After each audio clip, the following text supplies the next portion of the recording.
এটা levels of হেলথের, এটা লেভেলস অফ হেলথের। জি স্যার, এটা লেভেলস অফ হেলথ বইটা যাদের কাছে আছে তাদেরকেও বলছি, যাদের কাছে নেই তাদেরকেও বলছি, কারণ বই অনেকের কাছে আছে কিন্তু খুলে দেখা হয়নি, তার ভিতরে আমি একজন। এই যে জায়গাটা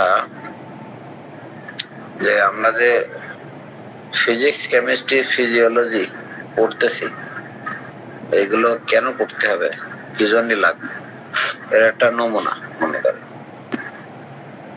এখানে লেভেলে যে 12টা ভাগ করা হয়েছে, 12টা এ বি সি ডি, তার আন্ডারে আবার 3টা করে।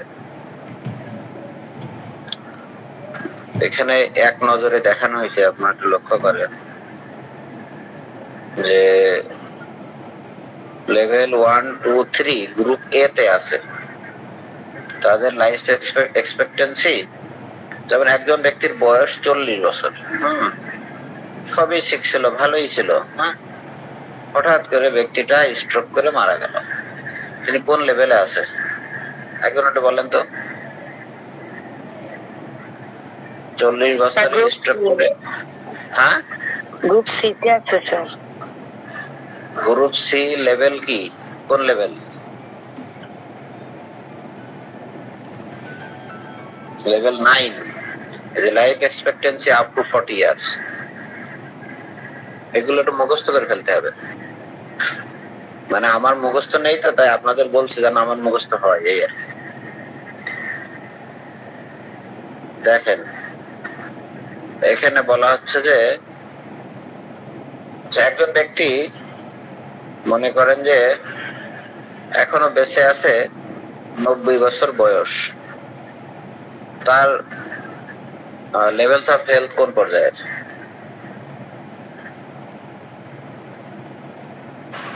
Group A1। আর একটা জিনিস খেয়াল করেন, গ্রুপে শুধু কয়েকজন ব্যক্তি শুধু কথা বলে, তাদের লেভেলস অফ হেলথ, আর যারা কথা বলে না তাদের লেভেলস অফ মাইন্ড কোন পর্যায়ের? যারা কথা বলে এ পর্যায়ে স্যার। হ্যাঁ, এক্সট্রোভার্টেড। স্যার যারা কথা বলে না তারা 13 লেভেলের নাকি স্যার? হ্যাঁ, অনেকটা তাই। একজন হোমিওপ্যাথ স্পন্টেনিয়াসলি যদি কথা না বলে, আপনি রোগীকে ম্যানেজ ভাবে যে কাল শাহাদত স্যার দারুণ একটা কথা বলেছেন যে আপনার একজন ব্যক্তি আর্নিকা 10M দিয়েছে, দেওয়ার পরে তার স্কিন ইরাপশন হয়েছে, তো শাহাদত স্যার দারুণ একটা কথা বলেছেন যে আপনার মেডিসিন অ্যাপ্রোপ্রিয়েট ছিল কিন্তু আপনি তাকে ম্যানেজমেন্ট দিতে পারেননি, যার কারণে তার অ্যালাট্রল খাওয়া লাগছে এবং অ্যালাট্রল খেয়ে সাপ্রেশন হয়েছে। তো সুতরাং একজন হোমিওপ্যাথ হিসাবে আপনার কিন্তু সারাউন্ডিংস নলেজ থাকা লাগবে, সেই নলেজ দিয়ে আপনি তাকে কিন্তু কনভিন্স করার চেষ্টা করতে হবে। সবাই যে কনভিন্সড হবে তা না, চেষ্টা করতে হবে। এই জন্য আপনার কথা বলবেন প্লিজ। হ্যাঁ, এই জায়গাটা দেখেন, গ্রুপ এ তে আমরা কি মুখস্থ করবো, রেমেডি লাগবে 1 থেকে 2, এটা প্রমাণিত, একদম প্রমাণিত। এই যে 93 ইয়ার্স এর একজন ব্যক্তির কথা আমি কতদিন বলছিলাম, ওই ব্যক্তির কিন্তু মেডিসিনে একটাই লাগছে, শুধু আর্সেনিক লাগছে। ওনার এজ এখন 93 ইয়ার্স, একটা মেডিসিন শুধু আর্সেনিক লাগছে। ওই যে বলছিলাম যে ওনার ফেয়ার ক্যান্সার অফ আব্দুল্লাহ রাহিম স্যার আসলে কিন্তু বলেন, এসছে? আসসালামু আলাইকুম, এসছেন নাকি স্যার? আচ্ছা, এই জায়গাটা একটু আমরা আজকে একটু রিভিউ করে দরকার হলে স্যার আসার আগ পর্যন্ত দেখে ফেলি। হ্যাঁ, আর যাদের লেভেলস অফ হেলথ বইটা আছে তারা 31 পেজটা খুলবেন, 31 পেজ, 31। আপনি দেখেন যে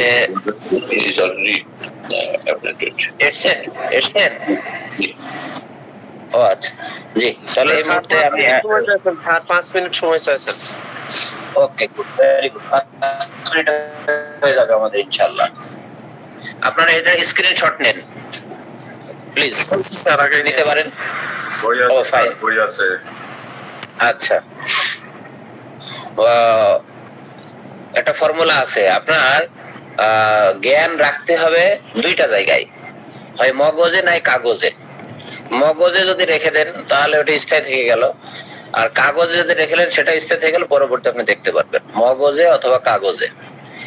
আর আমি একটা ট্রেনিং এ উনি একজন ডিসি, উনি বলেছিলেন যে আইনের হাজার হাজার ধারা আছে, আপনার সব তো মুখস্থ রাখা সম্ভব না এবং হবেও না, শুধু আপনার জানতে হবে এটা আছে কোথায়। এটা একটা ফ্যাক্ট যে এটাতে লেভেল সাফেল তার অমুক জায়গায়, সেটা জানা ইম্পর্টেন্ট ব্যাপার। যাই হোক, তাহলে গ্রুপ এ তে আপনার রেমেডি লাগবে একটা থেকে দুইটা।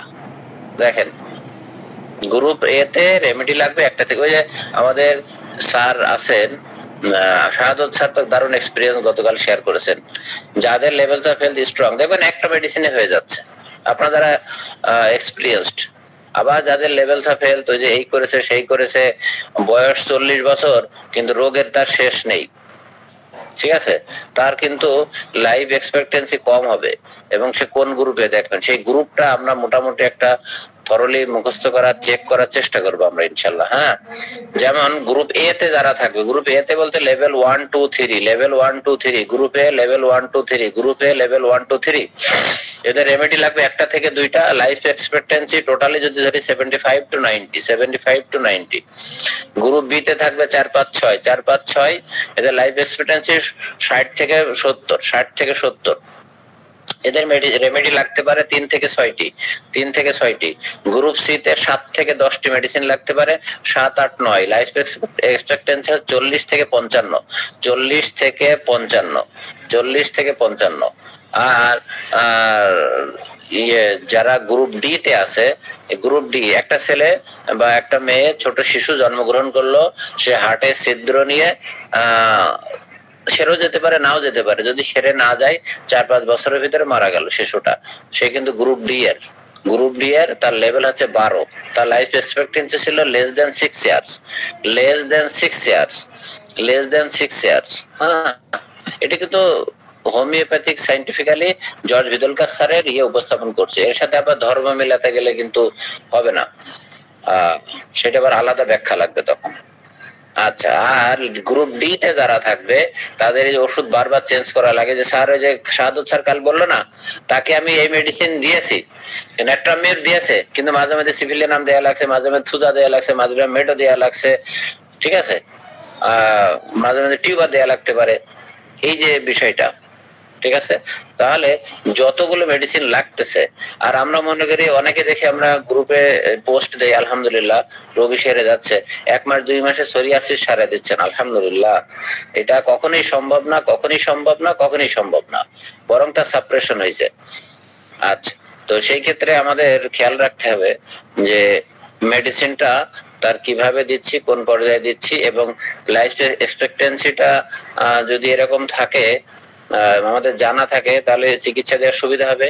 আমাদের ABCD গ্রুপে যদি ফেলে দিতে পারি, ওই যে একটু আগে বললাম 40 বছর বয়সে স্ট্রোক করেছে, তাহলে তার লেভেলস অফ হেলথ কোন পর্যায়ে খেয়াল করবেন, তার লেভেল অবশ্যই সি গ্রুপে আছে, সে অবশ্যই সি গ্রুপে আছে। আমি সেদিন একটা রোগী পেয়েছি, আমার অনলাইনে অবশ্য বলেছে, তার রোগের মানে আনলিমিটেড রোগ, এবং সার্জারি করে 2-3টা অঙ্গ ফেলে দেওয়া হয়েছে অলরেডি পর্যন্ত। ইউট্রাস ফেলে দেওয়া হয়েছে, তারপরে আপনার হচ্ছে টনসিল ফেলে দেওয়া হয়েছে, তা তো ইমিউনিটি অনেক কমে গেছে। এই রোগীটা চিকিৎসা দিতে গিয়ে তার একটা আর্টিকেরিয়া, মারাত্মক আর্টিকেরিয়া। আমি বললাম যে ওষুধ দেওয়ার পরে আপনার মিনিমাম 2 বছর লাগতে পারে সারতে, 1 থেকে 2 বছর। ওষুধ দেওয়ার পরে 1-1.5 মাস অধিক বৃদ্ধি হবে, এই বৃদ্ধিটা আপনার সহ্য করতে পারবেন কিনা সিদ্ধান্ত নেন, নিয়ে 3 দিন পরে জানান। তারা আর জানায়নি, তারা ওষুধও নেয়নি। যদি আমার খাটুনি হয়েছে, কারণ তার রোগীলিপি করতে বা ইত্যাদি করতে তো 1-1.5 ঘন্টা লাগছে সময়, এই হচ্ছে ব্যাপার। তো যাই হোক, একটু বকবকানি করলাম। জি স্যার, গ্রুপ সি তে মেডিসিন কটা লিখেছেন? কোনটা? ওই যে গ্রুপ সি, ওই 7 থেকে 10টি, ওই 7টা কেটে গেছে। 7 থেকে 10টি। এখানে পাওয়ারেরও ব্যাপার আছে। যেমন আপনি গ্রুপ এ তে রেমেডি 1টা থেকে 2টা লাগবে, আপনি সিএম দিতে পারেন, কোনো ব্যাপার না, সিএম দিতে পারেন এখানে 50 সিএম 10 ইজিলি। কিন্তু গ্রুপ ডি তে যারা থাকবে, ঠিক আছে, 20 মোর মেডিসিন লাগতে পারে। যাদের লাইফ এক্সপেক্টেন্সি 6 থেকে 30-এর ভিতরে, তাদের কিন্তু আপনার লো পোটেন্সি ইউজ করতে হবে, 6x থেকে শুরু করতে হবে, 6-12x থেকে শুরু করতে হবে। জি, থ্যাংক ইউ ভেরি মাচ, জাযাকাল্লাহ। একটু বকবকানি করলাম, যদি কারো উপকার হয়। জি, আপনাকে অসংখ্য ধন্যবাদ। আপনি যে একদম যে কথাগুলো বললেন এগুলো অবশ্যই আমাদের রিলেটেড কথা, এটা আমাদের মাথায় রাখতে হবে। এগুলো অন্তর্ভুক্ত আছে sir. G sir, science of homeopathy and level of health, এগুলো আপনার সাবমিটেড সিলেবাসে অন্তর্ভুক্ত নাই স্যার? আচ্ছা স্যার, এটা স্যার একটু আমরা সেকেন্ডারি বা টারশিয়ারি লেভেলে যাব। এখন প্রাইমারি লেভেল তো, ফার্স্ট 6 মান্থ প্রাইমারি লেভেল, এখানে থাকবে না স্যার এটা। জি আলহামদুলিল্লাহ। আমরা কিছু করতে না পারি, হোমিওপ্যাথির মান উন্নয়নের চেষ্টা করতে হবে। পেশার মান উন্নয়নের ভূমিকা রাখাটাই আসল। আমি যেটা মনে করি, আমার দিয়ে চিকিৎসা তো বেশি দিন আর হবে না, সুতরাং হোমিওপ্যাথির মান উন্নয়নে যতটুকু কাজ করা যায়। জি স্যার, হবে স্যার ইনশাআল্লাহ। জি স্যার, শুরু করেন। জি জি আলহামদুলিল্লাহ। আমাদের সাথে ইতিমধ্যে যুক্ত হয়েছেন আগেই আমাদের সকলের প্রিয় ডক্টর আব্দুল্লাহ রহিম স্যার। উনি আজকে একটা গুরুত্বপূর্ণ মেডিসিন নিয়ে আসতেছেন, যেটার সাথে আমরা সকলেই পরিচিত, গুয়েকাম অফিসিয়ালিস। একটা সুন্দর একটা মেডিসিন, আমরা ওনার কাছ থেকে শুনবো, বিভিন্ন অ্যাঙ্গেল থেকে শুনবো ইনশাআল্লাহ, আমরা যেন আমরা এটা ব্যবহার করতে পারি। জি ডক্টর আব্দুল্লাহ আল রহিম স্যার, আপনি শুরু করতে পারবেন ইনশাআল্লাহ। আসসালামু আলাইকুম ওয়া রাহমাতুল্লাহ। স্যার, আজকে আলোচনার মেডিসিন হচ্ছে গুয়েকাম। প্র্যাকটিসে সবচেয়ে বেশি ঝামেলা হয় পেইন আর স্কিন ইরাপশন সামলাইতে। এটা অনেক বড় ঝামেলা, এটার সমাধানে অনেক ভালো মেডিসিন গুয়েকাম, যদিও সেটা ছোট, তারপর একদম ছোট বলার সুযোগ নেই। মেডিসিনটা ছোট হলো এর অনেক ভালো ব্যবহারের জায়গা আছে, যে এর এক্সেস পরিমাণ উইকনেস থাকে, এবং এটার মেইন যে বিষয়টা, আমরা কার্পাল টানেল সিনড্রোম সম্পর্কে আমরা সবাই জানি। এখানের মধ্যে যে জিনিসটা হয়, এখানে যে একটাই মেডিসিন গুয়েকাম, এটা বলার আসলে এক্স্যাক্টলি সুযোগ নেই যে শুধু কার্পাল টানেল সিনড্রোমের মধ্যে শুধুমাত্র গুয়েকাম, এটা বলার আসলে সুযোগ নেই। আমি এটা বলতেছি মূলত এই কারণে যে অনেক নিউরোলজিক্যাল ডিসঅর্ডারের মধ্যে এর অনেক ভালো ব্যবহার আছে। আর কার্পাল টানেল সিনড্রোম সম্পর্কে আমরা সবাই জানি যে এটা হচ্ছে মূলত যে আমাদের যে রিস্ট আছে, রিস্টের এখানের মধ্যে যে গ্যাংলিয়ন যেখানে হয়, এর অপোজিট ফ্রন্ট সাইডে, এখানের মধ্যে যে একদম অবশ্যই যে একটা জায়গার মধ্যে ঝিমঝিম করতে থাকে। তো এরপরে যেটা হয় যে ইন্ডেক্স ফিঙ্গারটা এবং হচ্ছে মিডল ফিঙ্গারটা এন্ড রিং ফিঙ্গারের অর্ধেকটা, middle finger, index finger and ring ফিঙ্গারের যে অর্ধেকটা, এতটুকু একদম নাম হয়ে আছে। তাহলে হচ্ছে অনেক ক্ষেত্রে কার্পাল টানেল সিনড্রোমের ক্ষেত্রে সার্জারির জন্য সাজেস্ট করে থাকে। যাই হোক, এর যে প্রধান যে অ্যাকশনটা, যে chief action on fibrous tissue and specially adapted to arthritic diathesis, এটার মূলত মেইন যে অ্যাকশনটা সেটা হচ্ছে ফাইব্রাস টিস্যুর উপরে, এবং এই ওষুধটা তাদের জন্য উপযোগী যারা আর্থ্রাইটিক ডায়াথেসিস, রিউমাটিজম এন্ড টনসিলাইটিস আছে। এই টনসিলাইটিস ম্যাক্সিমাম রাইটার, যে আপনার সেটা ক্লার্ক বলুন, বরিক বলুন, এই মরিসন বলুন, সবাই ঘুরে ফিরে শুধু একই টনসিলাইটিস বলেই এটাকে ছেড়ে দিয়েছেন। অধিকাংশ রাইটারগণ এটাকে এক্সপ্লেইন করেননি, কিন্তু এই জায়গাটাকে সুন্দর এক্সপ্লেইন করেছেন আমাদের পাঠক। তো পাঠক এখানের মধ্যে যে থ্রট সিমটমের মধ্যে এসে একই টনসিলাইটিসের মধ্যে বলতেছে যে dry burning painful to touch, dry burning একদম ফাইটোলকের সাথে 95% মিলে। Dry burning, painful to touch, acute tonsillitis, sharp stitching towards the air on swallowing, cannot swallow without drink, recurrent tonsillitis, then rheumatism. এর আসলে টনসিলের ক্ষেত্রে যে সমস্যাটা হয়, আমাদের ফাইটোলকার মধ্যে যেরকম দেখতে পাই জ্বালা পোড়া থাকে গলার মধ্যে, এরও গলার মধ্যে জ্বালা পোড়া থাকে, এবং যে জ্বালা পোড়াটা থাকে ফাইটোলকার ক্ষেত্রে আমরা দেখি যে যখন জ্বালা পোড়া থাকে, খুব জ্বালা পোড়া করতে থাকে, স্বাভাবিকভাবে গলার যখন কোনো সমস্যা হয় ডাক্তাররা সাজেস্ট করে থাকেন বা আমরাও সাজেস্ট করে থাকি যে ইউজুয়ালি একটু কুসুম গরম পানির মধ্যে একটু লবণ দিয়ে গার্গেল করার জন্য, ওর দিকে না যাই। কিন্তু এটা যদি ফাইটোলক্কা বা গুয়েকাম হয়, সেটা কোনো রকমই টলারেট করতে পারবে না, কোনো রকমই টলারেট করতে পারবে না, তার সমস্যাগুলো বাড়বে। যে এটা বার্ন জ্বালা পোড়া করে এবং টাচ করলে পেইন হয়। অ্যাকুইট টনসিলাইটিস মানে তরুণ অবস্থায় অ্যাকুইট টনসিলাইটিস আমরা বুঝি sharp stitches towards the air, মানে ঘাই মারার মতো ব্যথা হয় যখন সেটাকে সে গিলতে যায়। যে sharp stitches towards the air, যেটা কান পর্যন্ত ছড়া যখন সে গিলতে যায়, গলদকরণ করতে যায়। Can not solo without a drink, যে ধরেন সে কোনো খাবার মুখে দিচ্ছে, এটাকে সে একটু পানি দিয়ে গিলে খাবে। অ্যাজ ইউজুয়ালি যেখানে আমরা সালফার সহ আরো কিছু মেডিসিন আছে যারা মানে খাবার কম খায় পানি বেশি খায়, এর মধ্যে গুয়েকামের মধ্যে এই জিনিসটা হয় যে এক্স্যাক্টলি যখন ও টনসিলাইটিস এর প্রবলেমটা থাকে, ও কোনো খাবার গিলতে গেলে পানি ছাড়া সেটা গিলতে পারে না অলমোস্ট। যাই হোক, টনসিলাইটিস পরবর্তীতে ও রিউমেটিজম ডেভেলপ করে, বাতের সমস্যাগুলো ডেভেলপ করে। এইখানে যে জিনিসটা হয় এর মূলত স্টিফনেস হয়ে যায়। দেখুন আমরা অ্যাক্টিভ এসিমোসা বা সিনিসিফিউরার মধ্যে দেখতে পাই যে cervical region rheumatism with head pain, মাথা ব্যথার সাথে ঘাড়টা মানে অলমোস্ট ইমুভেবল, মানে সে মুভ করতেই পারে না। এটা মাথা ব্যথা কমে যায়, ঘাড় থেকে এটা চলে যায়। কিন্তু এই সেম জায়গাটার মধ্যে যখন গুয়েকামের ব্যথাটা হয়, সার্ভাইকাল রিজিয়নে যখনই এর ব্যথাটা হয়, সেটা কমপ্লিটলি স্টিফ হয়ে যায়। এমনকি সেটা যদি আমরা বলি যে সার্ভাইকাল রিজিয়ন থেকে যখন সে এই ব্যথাটা হয়, এই যে স্টিফটা, ব্যথা না স্টিফনেস এর কথা বলতেছিলাম আমি, যে সার্ভাইকাল রিজিয়নে বা ডরসাল রিজিয়নে যদি তার স্টিফনেসটা দেখা দেয়, এটা আস্তে আস্তে মানে নিচের দিকে নেমে যায়।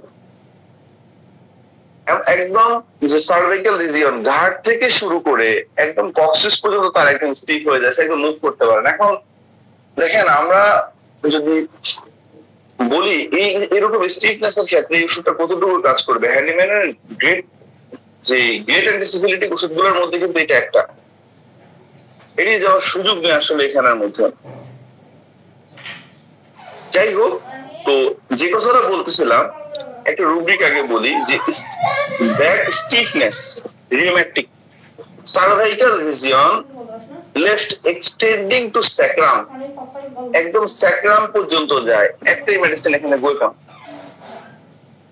এমনকি দেখা যায় আমরা দেখি কস্টিকাম সহ আরো অনেকগুলো মেডিসিনের মধ্যে ওয়ান সাইডেড প্যারালাইসিস, এর যেটা হয় ওয়ান সাইডেড স্টিফ হয়ে যায়। দেখুন কস্টিকাম রিউমেটিজমের অনেক ভালো মেডিসিন, এটা অস্বীকার করার আসলে রাস্তা নাই। ওটা কস্টিকাম আর গুয়েকাম কখনো এক মেডিসিন না, কারণ হচ্ছে কস্টিকাম মেন্টালিটি দিয়ে প্রেসক্রিপশন করা যায়, যে খুব রেভিলিয়াস পার্সন থাকে, সে সমাজের ব্যাপারে মানে খুবই সিম্প্যাথেটিক পার্সন থাকে, এটা স্পেশালি সোসাইটির প্রতি, যে একটা সোসাইটি চেঞ্জ করে দিতে চায়, সোসাইটিতে যেসব অন্যায় অবিচার হয় এগুলো সে কোন রকম টলারেট করতে পারে না, মিষ্টি অপছন্দ, শীতে তার সমস্যাগুলো বাড়ে, শীতে ঠান্ডা বাতাস লাগলে তার প্যারালাইসিস ডেভেলপ করতে পারে ওয়ান সাইডেড। তো ওটার একটা কনস্টিটিউশনাল একটা পিকচার আছে, যেটা অনেকটা ফিজিক্যাল সিম্পটম যদি মানে মেন্টাল সিম্পটম গুয়েকামের মতো থাকলেও সেটা কস্টিকামের মতো না। অল্প কিছু মেন্টাল সিম্পটম আছে গুয়েকামের মধ্যে। আর স্টিফনেস ওয়ান সাইড স্টিফনেস এর কথা আমি এই জন্য বলতেছিলাম যে ব্যাক ওয়ান সাইডেড স্টিফনেস একটাই মেডিসিন এখানে guaiacum. Pain violent in the left, এর যতগুলো অঙ্গ আক্রান্ত হয় ডান বামের মধ্যে সবচেয়ে বেশি সমস্যা হয় ওর বামে। Back pain violent in the left, বাম পাশের মধ্যে, এরই রিজিয়নে হতে পারে সেটা বাম সাইডের মধ্যে বেশি হয়। আর সবচেয়ে বড় কথা হচ্ছে এর যে সমস্যাটা হয় যে শোল্ডারের মধ্যে যখন ব্যথা হয় বা যে কোনো ব্যথা যখন গুয়েকামের হয়, সেটা ঠান্ডায় কমে এবং গরমে বাড়ে। তখন আমরা কিছু কথা বলতেছিলাম যে এটা স্টিফ করে দিতে পারে, আমরা সেমিসিফিউগার কথা বলতেছিলাম যে গুয়েকামের মধ্যেও দেখতে পাই, স্পেশালি এটা সেমিসিফিউগার যদি কনকমিটেন্ট হিসেবে নেই, যখন তো সার্ভাইকাল রিজিয়নটা স্টিফ হয়ে যায়, মাথাটা ব্যথা করে তখন তো সার্ভাইকাল রিজিয়ন ঘাড়ের যে জায়গাটা সেটা স্টিফ হয়ে যায়। আমি একটু কাজ করি হোলিস্টিকের মধ্যে, আমি একটু এটা দিয়ে রাখি, ব্যাক রিজিয়ন গুলো একটু দিয়ে রাখি, ফার্স্ট করে একটু দেখে নিলে এই জায়গাটা কথা বলতে শুরু আমরা সবাই জানি, এরপরে জাস্ট একটু দেখে নাও।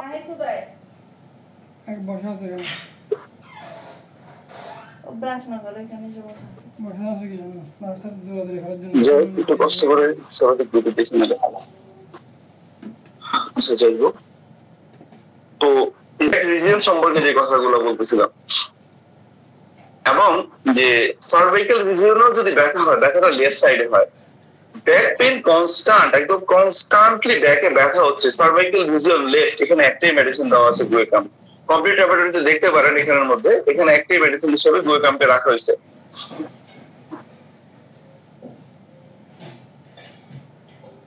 যাই হোক, আমরা সামনে যাই। তো very valuable in the acute rheumatism and feels foul secretion, unclean odor from the whole body. এই যে মানে তার বডি থেকে যতগুলো সিক্রেশন আসে, any kind of secretion from the body is like as a sulph, is like as a psorinum, violent offensive হয়, unclean odour from the whole body. যে এখান থেকে অপরিষ্কার অপরিচ্ছন্ন থাকলে যেরকম গন্ধ আসে বা খারাপ গন্ধ আসতে থাকে বডি থেকে। প্রমোটস সাপুরেশন অন অ্যাবসেস, অ্যাবসেসের মধ্যে যখন কারো অ্যাবসেস হয়, পড়ার মধ্যে এটা সাপুরেশন ঘটায়। ক্লার্কের ডিকশনারিতে ক্লার্ক কয়েকটা কেস বলছে, ওখানের মধ্যে সাপুরেশনের মধ্যে গুয়েকাম দেওয়া হয়েছিল অ্যাবসেসের মধ্যে, যেখানে গুয়েকাম এটা সাপুরেশনটা বাড়ায় দিয়ে এটা কিউর করছে। এটা লবণিক লম্বা কেস। Sensitiveness and aggravation from the local, sensitiveness থাকে এবং যে স্কিনের মধ্যে স্টিক হয়ে যায়, আমরা আগেই বলতেছিলাম যে স্টিক হয়ে যায় এবং এখানে সেন্সিটিভ থাকে, যেটা লোকাল হিটের মাধ্যমে সমস্যাগুলো বাড়ে। আমরা স্বাভাবিকভাবে যদি একটু চিন্তা করি, অ্যাজ ইউজুয়ালি বডিতে যখনই কোথাও কোনো পেইন হয় তখন দেখা যায় যে একটু হট ওয়াটার ব্যাগ দিয়ে মানুষ সেক দেওয়ার চেষ্টা করে। অ্যাজ ইউজুয়ালি এই পেশেন্টটা যদি গুয়েকামের হয়, এখানের মধ্যে দেখা যায় যে সে যখনই এটা করতে যায় তার সমস্যাগুলো বাড়ে এবং ঠান্ডাটা সমস্যাটার উপর সম্মান। দেখুন, লিডামের সাথে চিন্তা করতে পারি, কিন্তু লিডাম আর গুয়েকাম কমপ্লিটলি ভিন্ন জিনিস। ওয়াই অ্যান্ড হাউ এর বিষয়টা লিডামের ক্ষেত্রে যে জিনিসটা কাজ করে সেটা হচ্ছে যে নিচের থেকে উপরের দিকে উঠে। দেখুন, এর ব্যাপারটা কমপ্লিট লিডামের উল্টা। একটু খেয়াল করে দেখুন, আমরা বলতেছিলাম যে সার্ভাইকাল রিজিয়নে যখনই স্টিফ হয়ে যায়, সার্ভাইকাল রিজিয়নে যখনই পেইন হয়, সেটা এক্সটেন্ড করে একদম নিচের দিকে নামে। আমরা বলতেছিলাম যে 7 এর রেজিজুয়ালি যে প্রবলেম গুলো স্যাক্রাম থেকে পিউবিসের দিকে আসে, এর একদম ঘাড়ের এদিকে সার্ভাইকাল স্টিফনেস, স্পেশালি যদি ওয়ান সাইডেড এর কথা বারবার বলতেছিলাম, এটা লেফট সাইডে হয়, সেটা এক্সটেন্ড করে স্যাক্রাম থেকে না পিউবিসের দিকে চলে আসে এবং সে খুব সিভিয়ার পেইন ফিল করে এবং কমপ্লিট স্টিফ হয়ে যায় এখানের মধ্যে। যাই হোক, তো এখানের মধ্যে আমরা দেখতে পাই যে sensitiveness and aggravation from locality, আমরা বলতেছিলাম যে সেন্সিটিভনেস থাকে এবং লোকালিটি সকল সমস্যাগুলো বাড়ে। কন্ট্রাকশন অফ লিমস, কোন লিমস এর কন্ট্রাকশন হয়। দেখুন, আমরা বলি যে গুয়েকাম বসা থেকে উঠতে গেলে ব্যথা বা অন্য সময় ব্যথা, একদিকে ব্যথাটা যখন ওর হয় ও সে পাটটা ছড়ায় রাখতে পছন্দ করে। আমরা স্বাভাবিকভাবে যখন আমরা পলিসি ম্যাকফসের মধ্যে যখন সেটাকে প্রেসার অ্যামিলেশন হয় বা এই বুকের উপরে চেপে শুলে বেন্ডিং ফরওয়ার্ড অ্যামিলেশন হয়, আমরা দেখি এখানের মধ্যে ও যে কাজটা করে যে মিস্টার আর মিসেস গুয়েকাম, যে সে পাটারে বা হাড়টারে একদম ছড়ায় রাখতে সে পছন্দ করে। যখনই হাত পা গুলাতে এরকম সমস্যা ছড়ায় রাখতে পছন্দ করে। স্টিফনেস এন্ড ইমোবিলিটি, দেখুন বডিকের এই জায়গাটা খুব গুরুত্বপূর্ণ, যে contraction of limb, stiffness and immobility, আড়ষ্ট হয়ে যায় এবং সেটা মুভ করতে পারে না। ফিলিং দ্যাট মাস স্ট্রেস, তার কাছে এটা মনে হয় এটাকে ছড়ায় দেওয়া, মানে ছড়িয়ে আছে, ছড়ায় দেওয়া দরকার, এরকম এর কাছে মনে হয়। আর হেডের ক্ষেত্রে আমরা দেখি gouty and rheumatic pain of the head and face, gouty pain এবং রিউমেটিক পেইন মাথার পেইন এবং ফেসের মধ্যে যেটা এক্সটেন্ড করে ঘাড়ের দিকে চলে যায়। Gouty and rheumatic pain in the head, gouty এবং রিউমেটিক পেইনটা মাথার মধ্যে এবং ফেসের মধ্যে এক্সটেন্ড করে ঘাড়ের দিকে চলে যায়। Tearing pain in the scalp, স্ক্যালের মধ্যে ছিঁড়ে ফেলার মতো ব্যথা হয়। Worse from cold wet weather, cold wet weather এটা সমস্যাগুলো বাড়ে। Feel swollen and blood vessel are distended, তার কাছে মনে হয় এটা ফুলে গেছে এবং ব্লাড ভেসেল গুলো প্রসারিত হয়েছে এখানের মধ্যে। Pace often ends in the stitch, specially in the head. এর আসলে যে জিনিসটা হয়, হাতের মধ্যে ব্যথা হলো, এখানে হাতের তালের মধ্যে সেটা ঘাই মারবে, সুই ফুটানোর মতো অনুভূত হবে, এরপরে ব্যথাটা শেষ হবে। দেখুন এখানের মধ্যে pain often and in the stitch, specially in the head, মাথার ব্যথাটা শেষ হয় ঘাড়ের মধ্যে, সেটা ঘাই দিয়ে এরপরে ব্যথাটা শেষ হয়ে যায়। এবং রেসপিরেটরি কমপ্লেন্ট গুলোর মধ্যে আমরা আর স্টোমাকের কমপ্লেন্টের মধ্যে আসে। আমি হোলিস্টিক এটা লিখেছিলাম একবার। এর আসলে গ্যাস্ট্রাইটিসের প্রবলেম হোক বা আলসারের প্রবলেম হোক, যে কোনো কমপ্লেন হোক না কেন, গ্লুকামের সকল সমস্যাগুলো সামারে বাড়ে। প্রথম কথা হচ্ছে এটা পিরিয়ডিক্যালি খুবই গুরুত্বপূর্ণ যে গ্যাস্ট্রিকের কমপ্লেন বা ভমিটিং এর কোনো কমপ্লেন অ্যাজ ইউজুয়ালি হচ্ছে না, এটা সামারে এসে হচ্ছে, এটা পিকুলিয়ার। পিকিউআরএস এর মধ্যে থেকে অবশ্যই ফেলা যাবে যে সামারে এসেই সমস্যাটা হচ্ছে। যখন সে বমি করে, রক্ত বমি করতেছে, স্পেশালি ইন দ্য সামার, উইন্টারে বা অন্যান্য সময়গুলোতে সে ভালো থাকতেছে, এটা অন্যান্য ওষুধ থেকে গ্লুকামকে আলাদা করে এবং এটা পিকুলিয়ার। এবং ব্যাকএকের ক্ষেত্রে আমরা বলছিলাম যে pain from the head to যে head to neck, aching in the nape of neck, stiffness, neck sore and the shoulder, cervical spondylitis এর ক্ষেত্রে ভালো ব্যবহারের জায়গা আছে। এবং যেটা rheumatic pain in the shoulder, শোল্ডারের মধ্যে যে ব্যথাটা হয়, আর্মস এন্ড হ্যান্ড, দেখুন শোল্ডার স্টিফনেস এর ব্যাপারে কিছু কথা বলার আছে। ধরেন ফ্রোজেন শোল্ডারে অ্যাজ ইউজুয়ালি পেশেন্ট অ্যাভেলেবল পাওয়া যায় যারা শোল্ডারটা মুভ করতে পারে না, একদম ইমুভেবল হয়ে পড়ে। এর অনেকগুলো পজিটিভ ফ্যাক্টরের মাঝে দেখা যায় যে আনকন্ট্রোল ডায়াবেটিসটা অনেক বেশি গুরুত্বপূর্ণ। এখন এই ক্ষেত্রে ডায়াবেটিসটা অধিকাংশ পেশেন্টের ক্ষেত্রে দেখা যায় যে যাদের ফ্রোজেন শোল্ডার থাকে, হাত পা মুভ করতে পারে না, ডায়াবেটিক নিউরোপ্যাথি ডেভেলপ করে বা হচ্ছে আপনার রিউমেটিক কোনো কমপ্লেইন ডেভেলপ করে, ওই ক্ষেত্রে দেখা যায় অধিকাংশ ক্ষেত্রে যে ফাস্টিং ব্লাড সুগার বা খাওয়ার 2 ঘন্টা পরে ব্লাড সুগার বা HbA1c 3 মাসের ডায়াবেটিসের অ্যাভারেজ হোক, এজ ইউজুয়ালি চেক করলে দেখা যায় ডায়াবেটিসটা completely uncontrol. Specially HbA1c specially indicate করে যে ডায়াবেটিসটা লং টাইম ধরে কমপ্লিটলি আনকন্ট্রোলে আছে। এটাকে অবশ্যই কন্ট্রোলে এনে এক্সারসাইজ প্লাস মেডিসিনের মাধ্যমে রিকভার করা পসিবল। এজ ইউজুয়ালি যদি মেডিসিন দেওয়া হয়, ডায়াবেটিসটা যদি এর পরেও আনকন্ট্রোল থাকে, আই থিঙ্ক এটা সারানোটা খুব টাফ। স্পেশালি যে কমপ্লিটলি যখন স্টিফ হয়ে যায়, তাকে হাতটা যদি মুভ করতে বলেন, সে দেখবেন মাথা বা মুখের একটু কেটে সে উঠাইতে পারতেছে না। যদি কমপ্লিটলি তাকে হাতটা সোজা করতে বলে, সোজা করতে পারে না। শোল্ডার যখন স্টিফ হয়ে যায় ফ্রোজেন শোল্ডারের ক্ষেত্রে, এটা এখানে গুরুত্বপূর্ণ। আচ্ছা, rheumatic pain in the shoulder, শোল্ডারে রিউমেটিক পেইন হয়, আর্মসে হয়, হ্যান্ডের মধ্যে হয়, গ্রোইংস পেইন হতে থাকে, এবং যে সাইটিকা হোক বা লাম্বারগো হোক, গাউটি যে কমপ্লেন্ট গুলো হয়, এটা অবশ হয়ে যায়, জয়েন্ট গুলো ফুলে যায়, প্রেসার সে সহ্যই করতে পারে না। দেখুন গুয়েকাম আমি যেভাবে মনে রাখি, স্বাভাবিকের থেকে গুয়েকামটা কমপ্লিটলি ডিফারেন্ট। ব্যথা করতেছে একটু চেপে দেয়, গুয়েকামের দম আসে আর যায়। ব্যথা হচ্ছে একটু গরম শেক দিয়ে, গুয়েকামের অবস্থা খারাপ। স্বাভাবিক যে ম্যানেজমেন্ট গুলোর কথা মডার্ন সায়েন্সে বলা হয়, এটার ক্ষেত্রে guaiacum completely different, completely different এই জায়গাটার মধ্যে।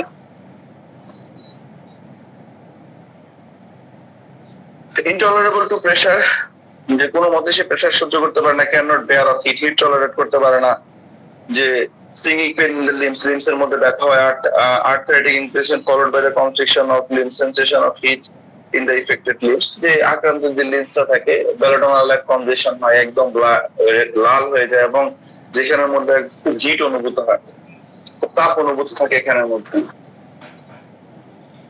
এই জায়গাটা গুয়েকামের ক্ষেত্রে গুরুত্বপূর্ণ এবং সে বিভিন্ন বোনকে সফট করে দেয় এবং বিভিন্ন হাড় গুলাকে নরম করে ফেলে এবং হাড় ভাঙার খুব চান্স তৈরি হয়, এই ক্ষেত্রে হাড়ের মধ্যে ক্ষয় হয়।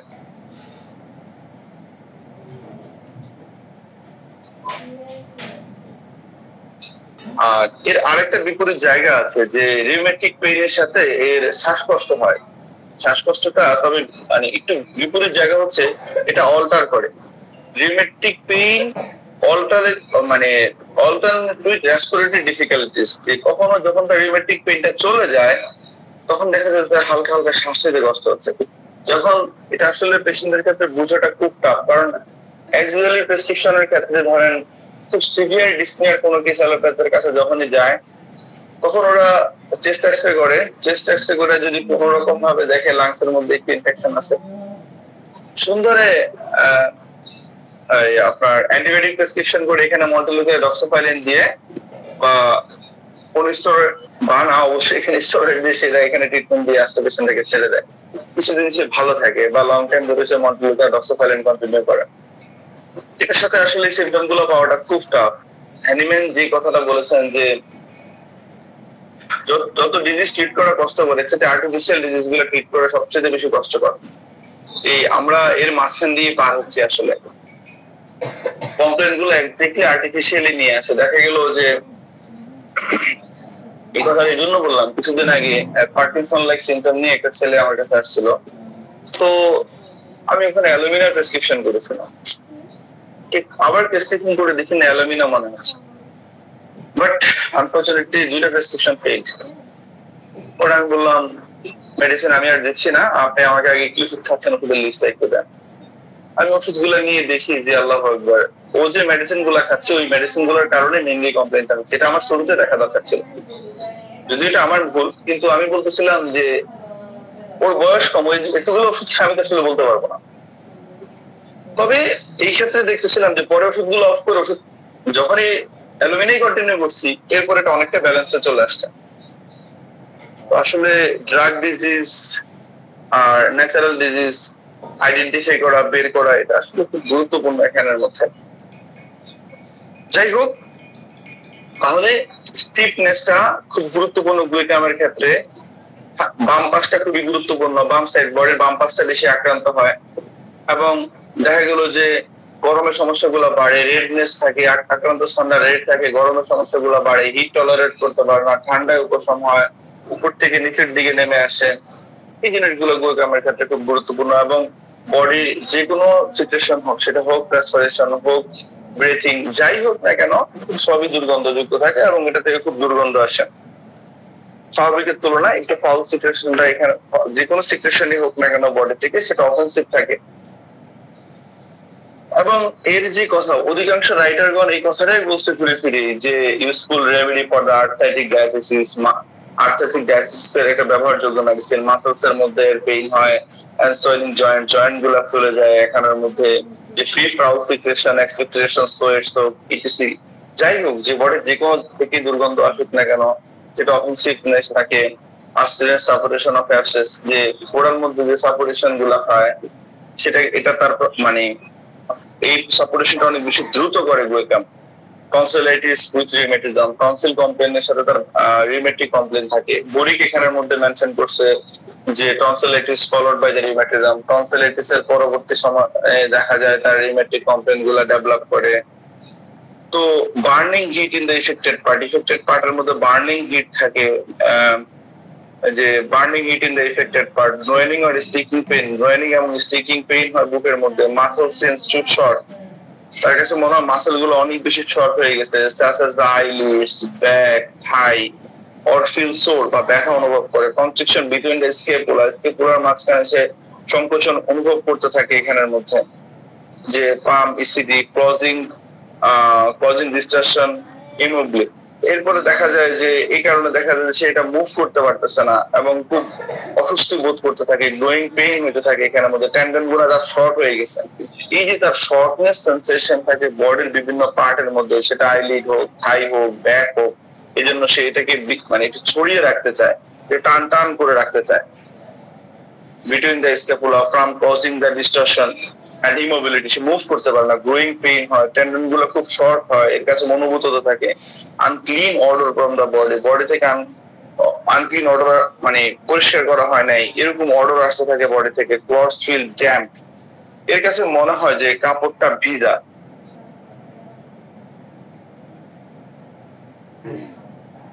যাই হোক, যে স্পন্ডিয়াস সাপোরেটিভ প্রগ্রেসিভলি ইমাসিয়েশন, আস্তে আস্তে সে শুকিয়ে যেতে থাকে। Feeling that must yawn scratch uneasy feeling in the whole body.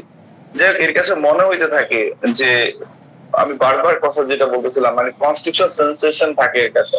বডির বিভিন্ন পার্ট যেন, বিভিন্ন পার্ট বলতে যে মানে কি বলা হয় এটাকে, যে ছোট হয়ে আসতেছে যে কোনো ক্ষেত্রে, ওর কাছে এটা মনে হইতে থাকে যে মাসল গুলা, স্পেশালি মাসেলের কথা বলতেছিলাম, যে মাসল গুলা যেন ছোট হয়ে আসতেছে। এই জন্য সেটাকে টান টান করে রাখার চেষ্টা করে একটু। এই সমস্যাগুলো টাচে বাড়ে, মোশনে বাড়ে, নাড়াচাড়ায় বাড়ে, এক্সারশনের মাধ্যমে বাড়ে, এবং দেখা গেল যে কোল্ড ড্যাম্প ওয়েদারের মধ্যে বাড়ে। Is like as a natsul, is like as a dulcamara, is like as a rhododendron, এদের মতো এই সমস্যাগুলো কোল্ড ড্যাম্প ওয়েদারের মধ্যে বাড়ে। আর সবচেয়ে ভালো যে জায়গাটা, আমরা টনসিলের কথাটা বলেছিলাম যে অ্যাকুইট টনসিলাইটিস হোক, অ্যাকুইট টনসিলাইটিসের ক্ষেত্রে এটা খুবই ভালো মেডিসিন। যে দেখা গেল যে সমস্যাগুলোর মধ্যে খুব জ্বালা পোড়া করতে থাকে, সে কোনো কিছু যখন গিলতে যায় তাহলে পানির হেল্প নিতে হয়। ল্যাকটোসিস তো দেখা যায় শক্ত খাবারটা খেতে পারে, সফটটা খেতে পারে না। সল্টের মধ্যে সেন্সিটিভিটি থাকে, রিস্টের সেন্সিটিভিটি থাকে। ল্যাকটোসিসের ব্যাপারটা কমপ্লিটলি ভিন্ন, ওর মেন্টালিটি তো ভিন্ন। কোনো মতেই তো ল্যাকটোসিস, কস্টিকাম, গুয়েকাম কারো মেন্টালিটি কোনো কাছাকাছিও নাই। ল্যাকটোসিসের সাথে হায়াসের প্যাচ লাগতে পারে, কিন্তু গুয়েকামের প্যাচ লাগার কোনো সুযোগ নেই। স্টোমাকের কমপ্লেনের কথা বলতেছিলাম যে এই দুধ বা কোনো খাবার সে সহ্য করতে পারে না, সে আপেল খেতে পছন্দ করে, which relieves the gastric symptom। Apple যখনই সে খায়, খেলেই তখন তার গ্যাস্ট্রিক সিমটম গুলোর উপশম হয়। দেখুন, আপেলের সমস্যাগুলোর ব্যাপারে যদি আমরা কথা বলি, যে আপেলের ক্ষেত্রে দেখা যায় যে গুয়েকামের সমস্যাগুলা উপশম হয়। আর আপেলের অ্যাগ্রাভেশনের কথা যদি আমরা বলি, আমরা অবশ্যই এখানের মধ্যে যে আপেলের মধ্যে খুব স্ট্রংলি অনীহা আছে এবং এটা সে কোনোভাবেই খেতে পারে না, এটা একদম স্ট্রংলি হেলোবোরাসের ইন্ডিকেশন। হেলোবোরাস নাইজারের মধ্যে পাবেন সম্ভবত ল্যাবরেটরিতে এই লক্ষণে একটাই মেডিসিন দেওয়া আছে ফার্স্ট গ্রেডে। তবে গুয়েকামে আপেল যেরকম পছন্দ উপশম হয়, আবার গুয়েকামের এখানে আপেল অপছন্দ হতে পারে। এক্স্যাক্টলি এই সিমটমে যদি গুয়েকামকে অ্যাকসেপ্ট করতে হয়, তাহলে ওই জায়গাটা থেকে গুয়েকামের এই সিমটমটা নিতে হবে যে gastric complaint, aggravation in the summer, vomiting with blood, রক্ত বমি করে থাকে স্পেশালি ইন দ্য ইভিনিং, সন্ধ্যার দিকে। আর অ্যাকচুয়ালি গুয়েকামের একটা বৃদ্ধি আছে, ইন জেনারেল বৃদ্ধিটা হচ্ছে 6টা থেকে 4টা, এই সময়টাতে গুয়েকামের সমস্যাগুলো বাড়ে, যে 6 PM to 4 AM। যেহেতু অ্যান্টিসিফিলিটিক ড্রাগ, তাহলে এই জায়গাটা আসলে এই জন্য বলতেছিলাম না যে দেখেন যে সিফিলাইনাম থেকে শুরু করে অন্যগুলো ওষুধ আছে, স্পেশালি সিফিলাইনাম যাদের সমস্যাগুলো সানসেট টু সানরাইজ অ্যাগ্রাভেশন, এই সিমটমটা যদিও সিফিলাইনামে থাকে, এটা মার্ক, নাইট্রিক অ্যাসিড থেকে গ্রেট অ্যান্টিসিফিলিটিক যে ড্রাগ গুলো আছে এদের মধ্যে অবশ্যই সিমটমটা নেওয়া যাবে। আর অ্যান্টিসাইক্লিক ড্রাগ গুলোর মধ্যে অ্যাডিকুয়ালি যে ম্যাডোরাইনামের কথা যদি আমরা বলি, যে ম্যাডোরাইনামের সূর্য উঠা থেকে সূর্য ডুবা পর্যন্ত সকল সমস্যাগুলো বাড়ে। আবার দেখা যায় ম্যাডোরিনামের সমস্যাগুলো যে শুধু দিনে বাড়ে, বিষয়টা এরকম না। রিউমেটিক কমপ্লেইন গুলো আবার ম্যাডোরিনামের রাতেও বাড়ে, যে restless can not sleep at the night. সম্ভবত এই লাইনটা ম্যাডোরিনামের এসসি অ্যালেন এর মধ্যে দেওয়া আছে, অ্যালেন স্কি নোটে ম্যাডোরিনামে অ্যালেন এখানে এক্সপ্লেইন করছে এই জায়গাটা। দিনে যেমন বাড়ে, ম্যাডোরিনামের কিছু সমস্যা রাতেও বাড়ে। তবে যে অ্যান্টিসিফিলিটিক যে মেডিসিন গুলো আছে, এই সমস্যাগুলো রাতে বাড়ার প্রবণতা সবচাইতে বেশি। বাইপোলারিটি কিছু জায়গায় থাকতেই পারে, কিন্তু রাতে বাড়াটাই মেইন কথা।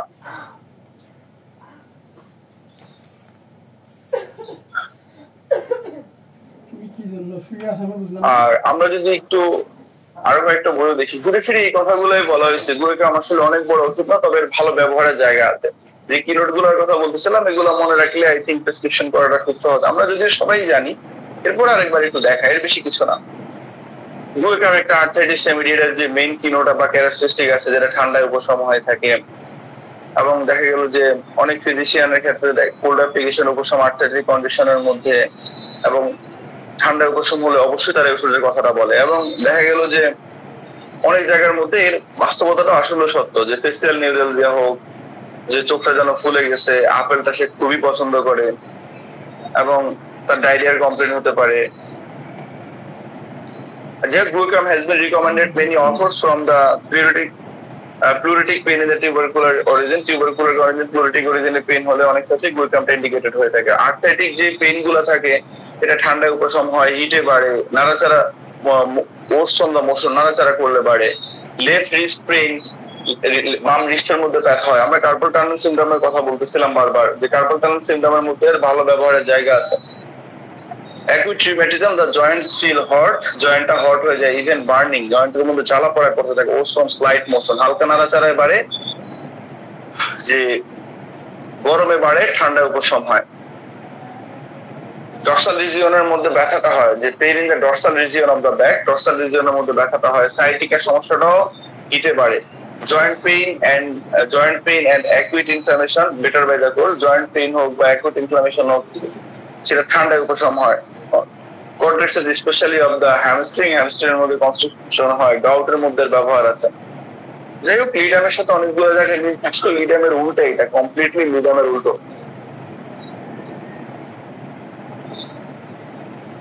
আমরা এর কিছু একক লক্ষণ দেখে আলোচনা শেষ করে যদি স্যারের অনুমতি দেয় আমার ছোট একটা কেস প্রেজেন্ট করবো ইনশাআল্লাহ। জি আচ্ছা, তো স্যার আমরা হ্যামিস্ট্রিং একটা কথা আছে না, হ্যামিস্ট্রিং স্যার একটু দেখা যাবে স্যার। আচ্ছা, আমরা অনেক সময় টিভিতে দেখি না যে প্লেয়ারদেরকে ক্রিকেট খেলতেছে এবং এর মাঝখানে ফ্লোরে শুয়ে পড়ছে বা হ্যামস্ট্রিং ইনজুরি হয়েছে। আমি একটু হলিস্টিকে একটা ছবি শেয়ার করি বা ছবি শেয়ার করলে কি ভালো।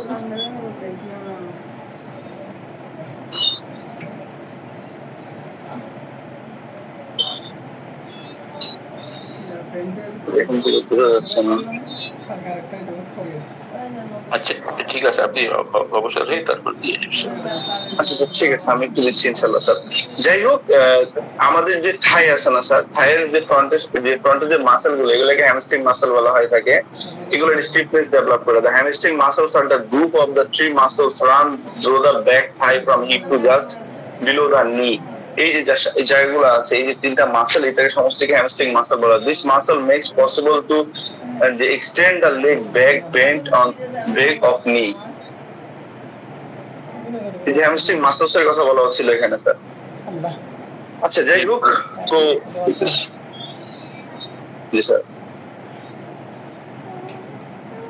আমরা রুব্রিক দেখে আমরা ইনশাআল্লাহ একটা কেস প্রেজেন্ট করে স্যারের অনুমতি দিলে আমরা আলোচনা শেষ করব।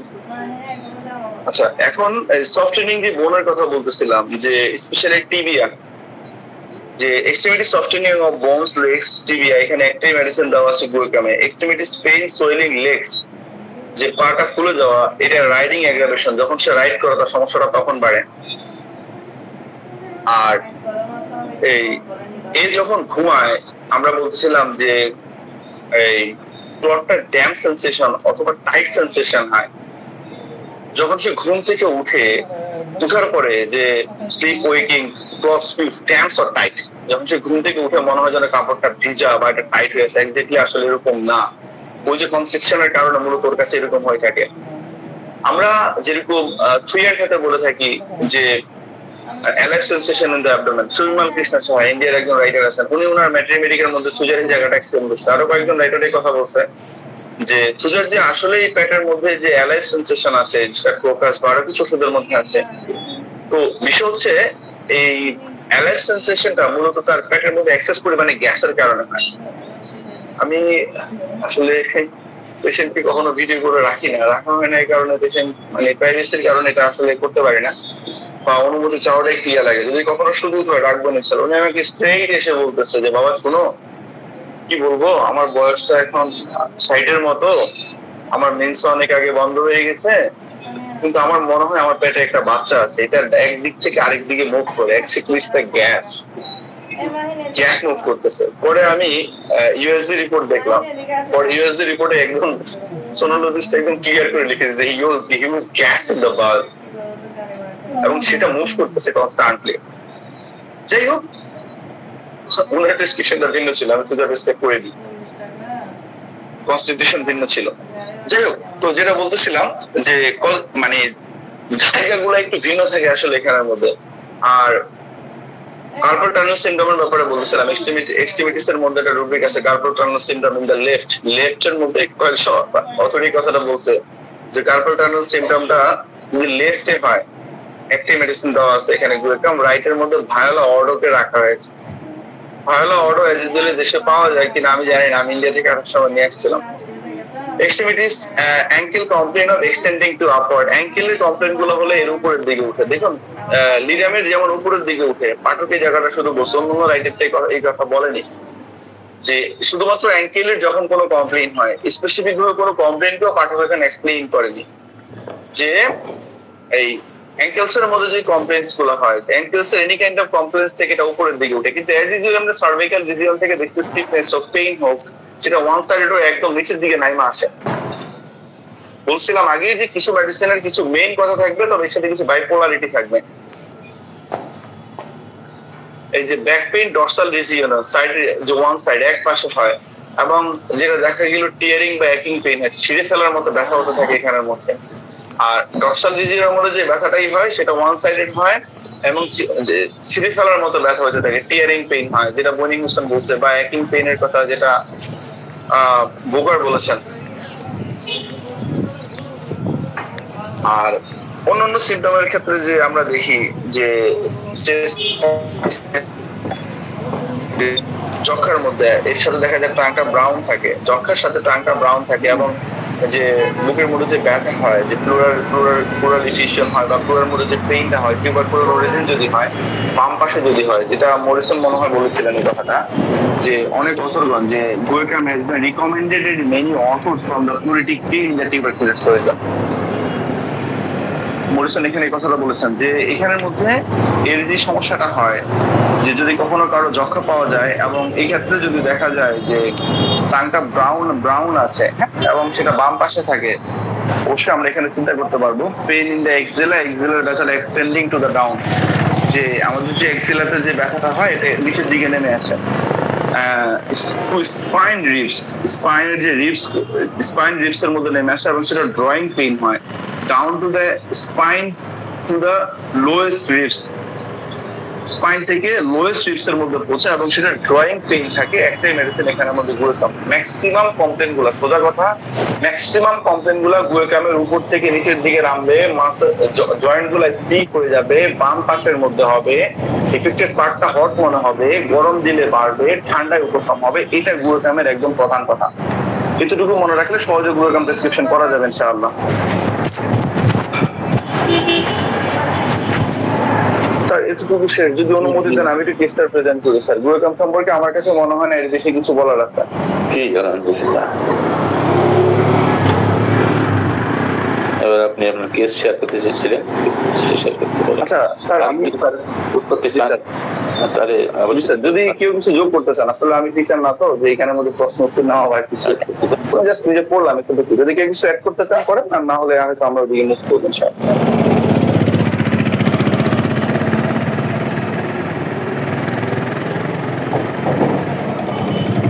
আমি ছাড়া সবাই ঘুমাচ্ছে। জি, কেস প্রেজেন্টেশন দেন। স্যার আমি আর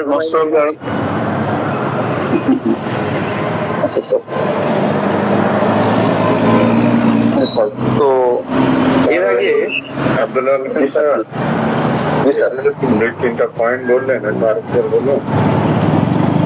জি স্যার, মানে বলতেছিলাম যে উপর থেকে নিচের দিকে নামবে, প্রথম কথা সার্ভাইকাল রিজিয়নে বা যে কোনো রিজিয়নই হোক এটা স্টিক হয়ে যাবে স্যার, আড়ষ্ট হয়ে যাবে, উপর থেকে সেটা নিচের দিকে নামবে এবং বডির বাম পাশটা বেশি আক্রান্ত হবে। স্যার ওই যে রিস্টের ক্ষেত্রে আমরা কার্পল টানেল সিনড্রোমের কথা বলতেছিলাম, যে এটাও যদি হয় অ্যাজ ইউজুয়ালি সেটা স্যার বাম পাশে হয়ে থাকে এবং বাম পাশে রিস্টের এখানের মধ্যে হবে স্যার। মেইন কথা মূলত এইটা, এবং এফেক্টেড পার্টটা আপনার গরম থাকবে স্যার, এবং যেখানের মধ্যে ঠান্ডা দিলে উপশম হবে স্যার, নাড়াচাড়ার সমস্যাগুলো বাড়বে।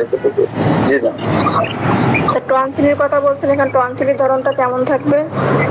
বুঝি অ্যাকুইট টনসিলাইটিস, টনসিলের এটা এক্স্যাক্টলি মানে ক্রনিক অবস্থা ব্যবহারটা খুব কম হয়। ধরেন যেখানের মধ্যে আমরা প্যারাইটা কার্ভ বা ব্যারাইটা মিউট বা সিফিলাইনাম এরকম ওষুধকে আমরা ভেবে থাকি যে টনসিলের একদম মানে ক্রনিক অবস্থা, বা টিউবারকুলিনামের মতো ওষুধকে যখন আমরা ভেবে থাকি মানে অনেক অনেক দিন ধরে টনসিলের সমস্যা, ক্রনিক টনসিলাইটিসের ক্ষেত্রে ওষুধগুলোকে আমরা যেমন ভেবে থাকি ব্যারাইটা যেরকম চিলি, ব্যারাইটা মিউট যে বিপরীত ভাবে হট, তো এখানের মধ্যে এরকম ক্রনিক অবস্থায় ভাবার সুযোগটা খুবই কম।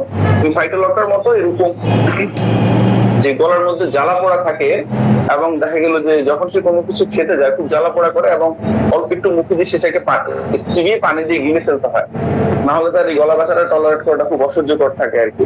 অধিকাংশ এটার কোনো এভাবে এক্সপ্লেন করছে না।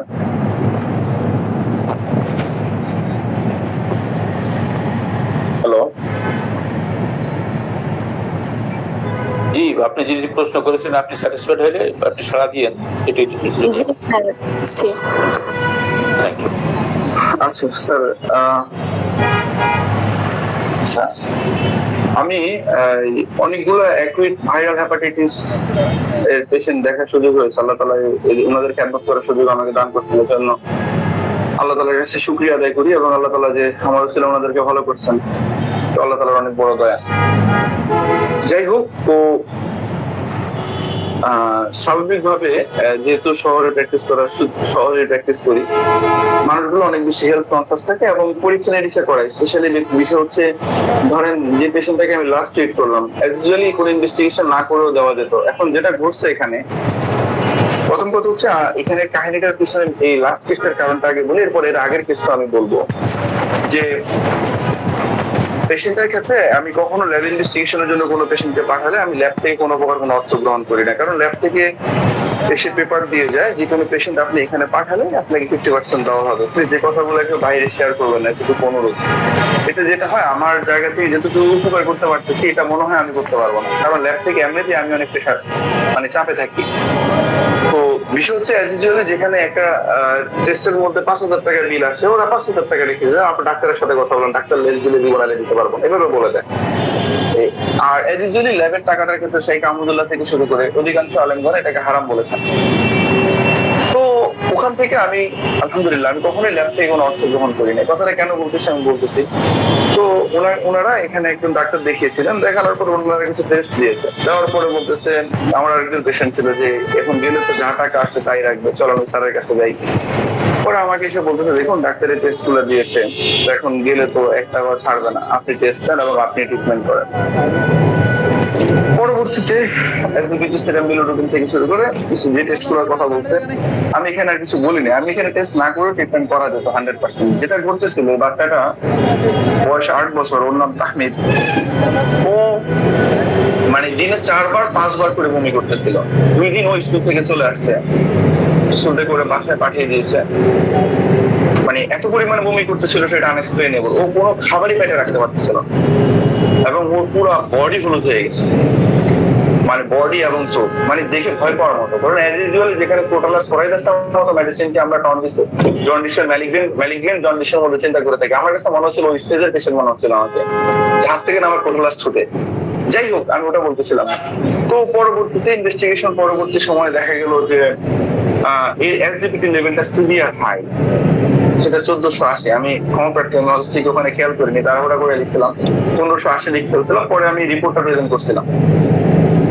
তো এসজিপিটি মূলত একটা এনজাইম যেটা লিভার থেকে সিক্রেশন হয়, যেটা লিভারের মধ্যে পাওয়া যায়। এটা হাই এসজিপিটিটা ইন্ডিকেট করে এটা এই ব্লাডের মধ্যে যে লিভারটা ড্যামেজ হচ্ছে, লিভার ক্যান্সার বা লিভারের এক্সট্রিম কোনো প্যাথোলজি ডেভেলপ করতেছে। এটা মূলত লিভারের একটা এনজাইম যেটা লিভার থেকে সিক্রেশন। এটা হাই দ্বারাই মূলত এটাই ইন্ডিকেট করে যে লিভার ড্যামেজ হয়েছে, ক্যান্সার হয়েছে, ওর আদার অন্য কোনো বড় সমস্যা হয়েছে, এটি মেইনলি ইন্ডিকেট করে। এটা আমরা কখন বুঝতে পারবো যে এসজিপিটি বা চেক করা দরকার বা কিছু? দেখেন, হোমিওপ্যাথিতে এর ইনভেস্টিগেশনের গুরুত্বের ব্যাপারে যদি আমরা মাস্টার ক্যান্টের রেফারেন্স নেই, মাস্টার ক্যান্ট যে ক্যান্টের লেজার রেটিংস যে আছে, ক্যান্টের লেজার রেটিংস এর মধ্যে মাস্টার ক্যান্ট এখানে বলেছেন যে ল্যাব ইনভেস্টিগেশনের ব্যাপারে পেশেন্টের সাথে আমরা যতক্ষণ কথা বলবো ততক্ষণ এটা আমাদের সাথে থাকবে। এখান থেকে ভুলে গেলে যখন রিপোর্ট বোঝানো শেষ, এরপর এটার সাথে কোনো সম্পর্ক নাই। দেখুন, এসজিপিটি লেভেল হাই হলে ওষুধের প্রেসক্রিপশন করতে হবে, সুযোগ নেই। তো আমি বলি যে সিমটমটা হাই এসজিপিটির ক্ষেত্রে দেখা যাচ্ছে খুব ফ্যাটিক থাকে, খুব ক্লান্ত থাকে, মনে হয় যেন এর টাইনে উঠানো যাচ্ছে না, এরকম অবস্থা। খুবই উইকনেস থাকে, নজিয়া থাকে, ভমিটিং থাকে এবং সব দেখতে পাবেন এখানের মধ্যে শর্টনেস অফ ব্রেথ থাকে, যে শ্বাস নিতে পারতেছে না ঠিক মতো। অনেক ক্ষেত্রে দেখা যায় এদের পা চেক করলে পা ফুলে যায়। জন্ডিসের যে বিষয়টা, এক্সেসিভলি ব্লিডিং, অতিরিক্ত পরিমাণে ব্লিডিং হতে পারে, পেটের মধ্যে ডিসকমফোর্ট ফিল হতে থাকে, সে ওয়েট লস করতে থাকবে, স্টুলের কালার চেঞ্জ হয়ে যাবে। কিন্তু অধিকাংশ ক্ষেত্রেই যে এসজিপিটি লেভেলটা হাই এর ক্ষেত্রে অধিকাংশ ক্ষেত্রে এই সিমটম গুলো থাকে। তো এটা গেল ইউরিনারিতে দেখলাম 5 সেন্টিমিটার লিখছে, দুইটাই বেশি যাচ্ছে, ইউরিনে ইনফেকশন ইন্ডিকেট করতেছে। ইউরিনটা ইউরো ছিল, হেজি ছিল, এই এক্সট্রাটা অ্যাসিডিক ছিল।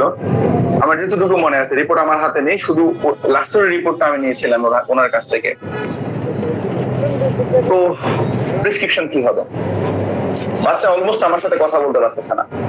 দেখুন, এজ ইউজুয়ালি আমি চিন্তা করতেছিলাম যে কোনো স্যালাইন দিব কিনা। দেখুন, বাচ্চা কোনো খাবার রাখতে পারতেছে না, আমি আইভি ফ্লুইড দিব কিনা এই ব্যাপারে আমি চিন্তা করতেছিলাম। আমি 500 ওষুধ প্রেসক্রাইব করি। আমি বলছিলাম যে একটা পর্যন্ত ওষুধটাকে 3 বার খাওয়াবেন, যদি ব্যালেন্স স্টেটে না যায় আমি তাহলে অবশ্যই আইভি ফ্লুইড দিব। দেখুন এসব ম্যানেজমেন্টের ক্ষেত্রে পেশেন্টের ইলেকট্রোলাইট ডিসব্যালেন্স হয়ে পেশেন্ট ফেইন্ট হয়ে যদি একটা অ্যাক্সিডেন্ট ঘটে পুরো প্র্যাকটিস লাইফ শেষ। এসব কেস হ্যান্ডেলের ক্ষেত্রে খুবই সাবধানে হ্যান্ডেল করা উচিত বলে আমি মনে করি। যাই হোক, তো ওই ক্ষেত্রে আমি বলছিলাম যে ডায়েটারি রেস্ট্রিকশন যে বিষয়টা, এই ব্যাপারে আমি স্ট্রংলি মুভ করি যে ম্যানেজমেন্টের বিষয়টা এটা খুবই গুরুত্বপূর্ণ। আমরা কোনোভাবেই এটাকে এড়াতে পারবো না। এই সমস্ত ক্ষেত্রে কমপ্লিটলি প্রোটিনের দিকে আমাদের খেয়াল রাখতে হবে, যেখানে খাবার তালিকার মধ্যে প্রথম কথা হচ্ছে মাছ, মুরগির মাংস, ডাল থাকবে, প্রথম কথা ওইটা। ফলের মধ্যে সেটা হতে পারে বেরিস, পেঁপে, তরমুজ, আনারস, পাকা আম, কলা, কমলা, জলপাই, অ্যাভোকাডো, আঙ্গুর, এই খাবারগুলোর দিকে খেয়াল করে দেখুন। সবগুলো খাবার সহজপাচ্য খাবার, এগুলো অল্প দিয়ে পচে যাবে। খাবারটা এরকম খাবার দিতে হবে যেটা ডাইজেশন প্রসেসে হেল্প করবে, কারণ এদের ডাইজেশন প্রসেসটা অনেক স্লো হয়ে যায়। এগুলো খাবারের মধ্যে রাখতে হবে। এবং খাবারের মধ্যে সবচাইতে গুরুত্বপূর্ণ যে রেস্ট্রিকশন গুলো দিতে হবে, যে চিনি বা অতিরিক্ত মিষ্টি জাতীয় কোনো খাবার তাকে দেওয়া যাবে না। কোনো পাতে কোনো কাঁচা লবণ সে কোনোভাবে সে খেতে পারবে না। তেল মশলাযুক্ত খাবার কমপ্লিট বন্ধ। রেড মিট, কোনো প্রকার গরু, মহিষ, ছাগল, কোনো রেড মিট তারা দেওয়া যাবে না। অ্যালকোহলের প্রশ্নে আসেন, আমাদের দিকে অ্যালকোহলের ওরকম ইয়ে পাওয়া যায় না। ট্রান্সফ্যাট বা স্যাচুরেটেড যুক্ত খাবার কোনোভাবেই সে খেতে পারবে না। ম্যানেজমেন্ট গুলোর কথা বলছিলাম যে দুধ জাতীয় যে খাবারগুলো, অনেকে বলে থাকেন যে জন্ডিস হলে যে দুধ বা দুধ জাতীয় খাবারগুলো মানে খাবারটা অ্যাকচুয়ালি ঠিক না। যে জন্ডিস হলে দেখা গেল যে ফুল ক্রিম বা দুধ বা দই বা পনির খাওয়া ঠিক না। বা হচ্ছে আপনার যে এটার মধ্যে দেখা যাচ্ছে কি ক্ষতিকারক স্যাচুরেটেড ফ্যাট থাকে, যেটা লিভারের জন্য খুবই ক্ষতিকর। আর স্পেশালি অলরেডি আমরা বলতেছিলাম যে যেহেতু হাই ইন্ডিকেট করতেছে লিভারে মেজর কোনো সমস্যা হচ্ছে। এটা অ্যাকুইট ভাইরাল হেপাটাইটিস 100%, এটা নিয়ে কোনো সন্দেহ নাই যে ডায়াগনোসিস সেটাই হবে।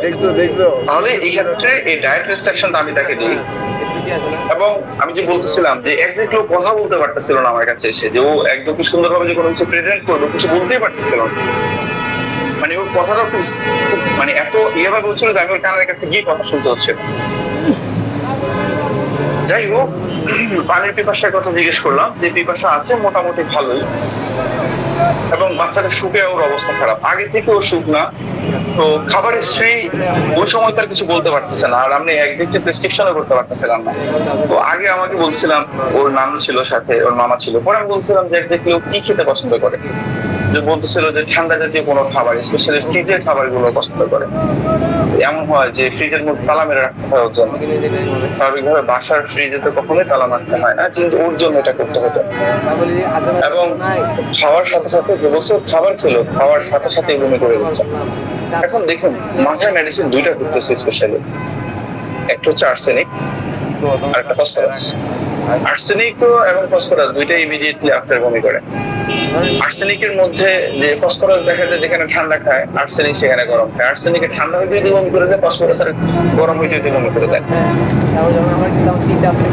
উইথ ফ্যাটিক এন্ড উইকনেস এই বিষয়টাতে যদি আসি, আর্সেনিকও যে ফসফরাসের যে ফসফরাস আর্সেনিক যেহেতু ভাইটাল ফ্লুইডের লস হয়েছে, এক্সেস পরিমাণে বমি হয়েছে, স্টুলের ব্যাপারে কনস্টিপেটেড ছিল। তো এই জায়গাটার মধ্যে আমি চিন্তা করতেছিলাম যে লিভার ইনফেক্টেড হলে ডাইজেশন প্রসেসের মধ্যে যদি কোনো কমপ্লেইন ডেভেলপ করে, অ্যাজ ইউজুয়ালি তো কনস্টিপেশন হবে, এটা স্বাভাবিক, এটা একদম স্বাভাবিক। যাই হোক, আমি এখানে ফসফরাস প্রেসক্রিপশন করি 0-2 দিনে 2 বার করে প্রেসক্রিপশন করি। ফসফরাস 0-2 দিনে 2 বার করে প্রেসক্রিপশন করি। আমি হলিস্টিকের 2টা রিপোর্ট আছে, যদি সুযোগ থাকে একটু দেখে নেবেন। যদি দেখেন প্রথম রিপোর্টটার মধ্যে সেটা আমি করেছিলাম 10/9/24, ওর অ্যাজিবিটি লেভেলটা 1480, যেখানে রেফারেন্স লেভেল 40। কি ভয়ঙ্কর অবস্থা এখানের মধ্যে। আমি 100% শিওর এটা অ্যালোপ্যাথিতে গেলে ওরা ইমিডিয়েটলি অ্যাডমিট করতো ওই মুহূর্তে। এবং পরে আমি গতকালকে চেক করলাম, আলহামদুলিল্লাহ এটা 66 নেমে আসছে, 66 এখনো ফুললি ব্যালেন্সে। বাট এই যে কয়েকদিনে এতটুকু চেঞ্জ হলো, এটা অবশ্যই এটাকে হোমিওপ্যাথিক কিন্তু এখানে এড়িয়ে যাওয়া যাবে না। অবশ্যই আল্লাহ তাআলা এই মিশিলে তাকে সুস্থ করেছেন। এবং ওরা বলতেছে যে বাচ্চাটা অনেক দিন ধরেই খাবার খাচ্ছিল না, আপনার ওষুধগুলো খাওয়ার পর থেকে বাচ্চাটার খাবার রুচি বাড়ছে। আগে ঘুমাইতো না ও ঠিক মতো, ও এখন আগের তুলনায় ঘুমাচ্ছে। মানে অনেকগুলো দিক ওর ইমপ্রুভ হয়েছে। গতকালকে আমি ফসফরাস 3 এবং 4 প্রেসক্রিপশন করি একবার করে খাওয়ার জন্য। আই থিঙ্ক ইনশাআল্লাহ যে এর বাইরে কোনো ওষুধ লাগবে না, হয়তো সালফার দিয়ে কেসটা আমি কোর্স করে দেবো। আর কোনো কিছু জিজ্ঞাসা করার আছে এখানে স্যার, বা কোনো কিছু অ্যাড করার আছে স্যার? জি, পার্টিসিপেন্টদের থেকে যদি যুক্ত করতে চান, সংযোগ করতে চান, কিংবা কিছু জিজ্ঞাসা থাকলে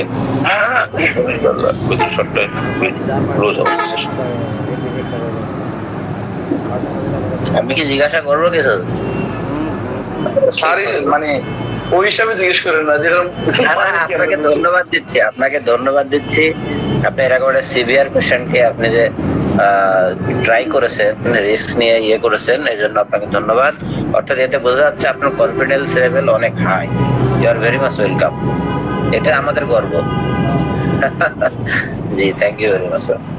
তবে তার উইকনেস কি এখনো আছে না কেটে গেছে মোটামুটি? স্যার কিছুই নাই, ওরা আমাকে বলতেছে আপনার ওই যে রাতে ওষুধ খাওয়ানোর পর থেকে পরের দিন সকাল থেকেই ধরেন আস্তে আস্তে বেটার ফিল করা শুরু করে, এবং 2 দিন পর থেকে স্কুলে চলে যায়।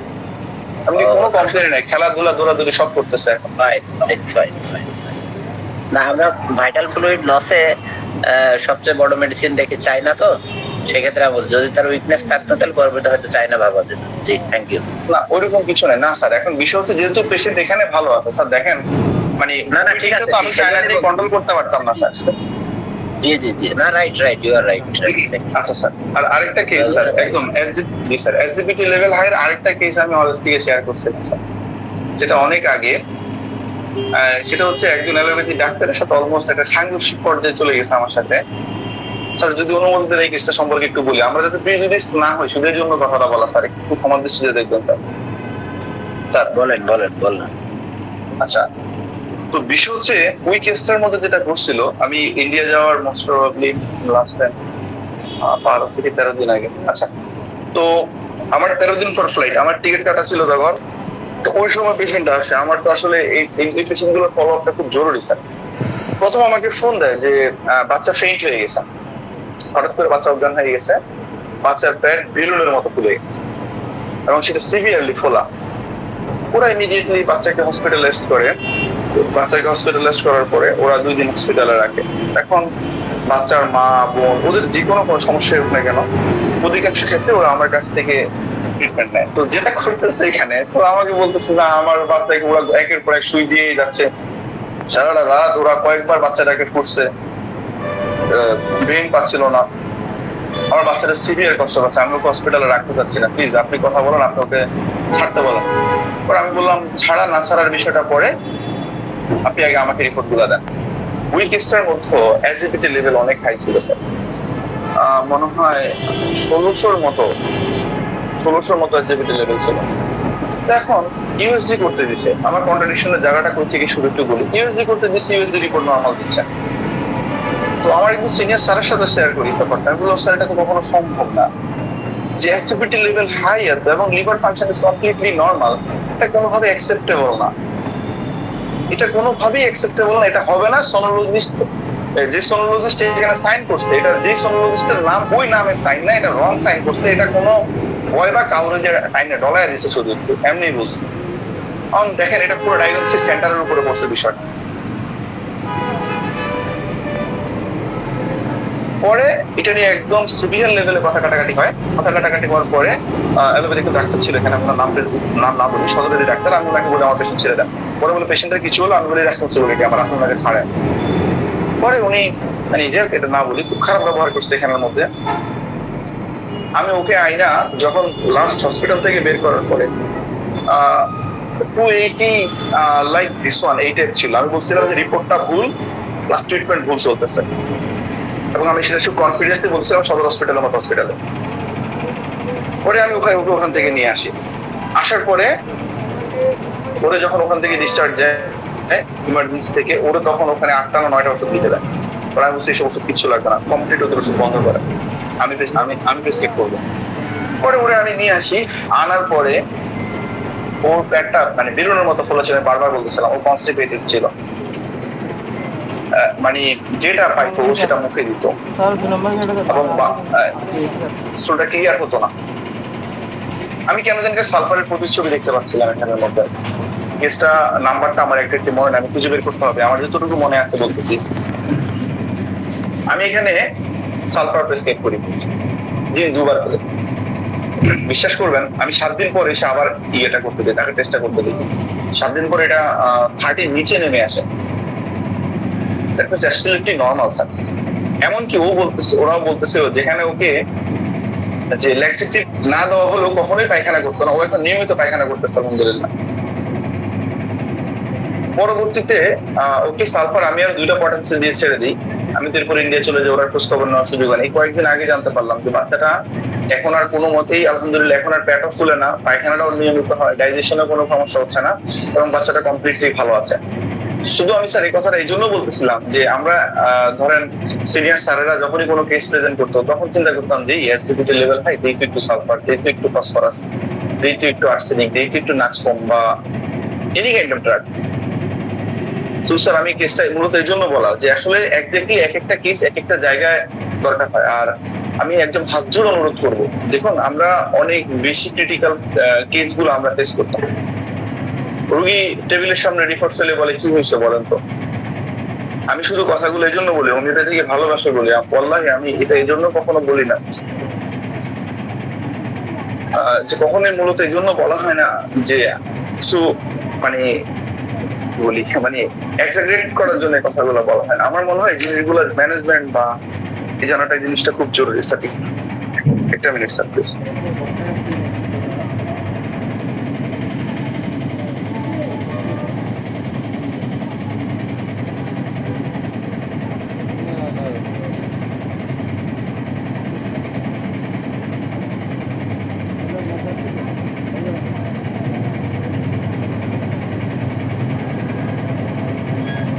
Sorry sir. তো এই যে ফ্লুইড ম্যানেজমেন্ট গুলা এটা অনেকগুলা ইয়েতে পাবেন, যে দেখা যায় এই যেমন এই পেশেন্টটাকে যদি আমি আইভি ফ্লুইড ওরে আমি দিতাম ওই মুহূর্তে স্যার, দেখুন স্যার ইলেকট্রোলাইট যদি ডিসব্যালেন্স হয়ে যায়, আমার সোডিয়াম পটাশিয়াম ক্লোরাইড যদি ইমব্যালেন্স হয়ে যায়, পেশেন্টটা ফেইন্ট হয়ে যাবে, আল্লাহ না করুক। সাথে লিভারে বড় ধরনের একটা ইনজুরি আছে, অ্যাকুইট লিভার ইনজুরির কথা আমরা বলছিলাম, যে অ্যাকুইট ভাইরাল হেপাটাইটিসের কথা। ওই ক্ষেত্রে পেশেন্টটাকে রিকভার করতে না পারলে দেখুন প্র্যাকটিসটা কমপ্লিটলি মুক্তি করবে 100%। তো এই ক্ষেত্রে যে ওদের কাছে না পারে এটার ম্যানেজমেন্টটা মূলত আইভি ফ্লুইড দিয়ে ওরা মেনটেন করে, পরবর্তীতে ওরা অ্যান্টিবায়োটিক দিয়ে ট্রিট করে। দেখেন অ্যালোপ্যাথিক ট্রিটমেন্ট প্রসেস গুলো জানাটা এই জন্য খুব জরুরি। একটা বই আছে, আমি হাত জোড় অনুরোধ করবো যদি সম্ভব হয়, মেডিসিনের পাঠ্যপুস্তক বাংলা ভাষায়, রাজশাহী মেডিকেলের একজন ডাক্তারের লেখা বইটা, আমি একদম হাত জোড় অনুরোধ করবো যদি সম্ভব হয়। বইটা সম্ভবত 2500 বা 3000 টাকা এরকম দাম, 2টা বইগুলো একটু কালেক্ট করবেন, অনুরোধ থাকবে একদম। মানে এত সুন্দর করে উনি এক্সপ্লেইন করছে বইটার মধ্যে, আল্লাহ তাআলা ওনাকে উত্তর করতে দান করুক। তো বইটা আমি কালেক্ট করছি, অসম্ভব ভালো লিখছে উনি বাংলায়। কোনো প্যাথোলজি ল্যাব ইনভেস্টিগেশনের বিষয়গুলো এগুলো বোঝার জন্য দেখুন এই কোন রোগী কি টেস্ট দিব বা কিছু, এই টাইপ বই বা এই টাইপ নাম যে একটা বই আছে মার্কেটে আমি দেখলাম, মানে মোটামুটি একদম নর্মালি এক্সপ্লেইন করছে। আমার কাছে মনে হয় বইটা মেডিসিনের পাঠ্যপুস্তক বাংলা ভাষায়।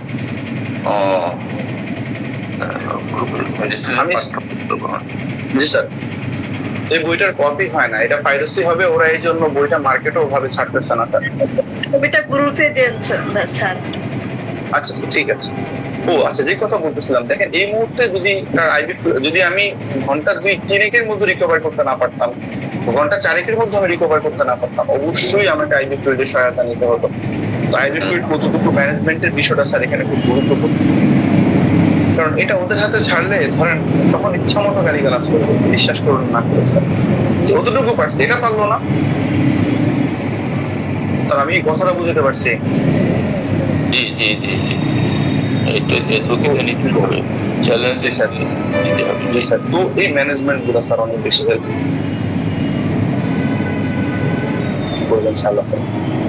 এই ম্যানেজমেন্ট গুলো, এই ইউনিট গুলো আমাদের জানাটা, বললাহি আমি কথাগুলো এই জন্য বলছিলাম, এটা থেকে ভালোবাসি বলে কথাগুলো বল, যে আমার মানে কি বলি, আমার জীবনের পার্ট 3টা, যে আমার ফ্যামিলি, ইসলাম এবং হচ্ছে হোমিওপ্যাথি, এর বাইরে আমি কখনো যাওয়ার সুযোগ হয় না স্যার। এবারে হেরিডিটিক্যালি হোমিওপ্যাথ যাই হোক, যে 27 বছর বয়সেও একটা ছেলে এসে তার কোনো ফ্রেন্ড নাই, এটা একটা হাস্যকর বিষয়।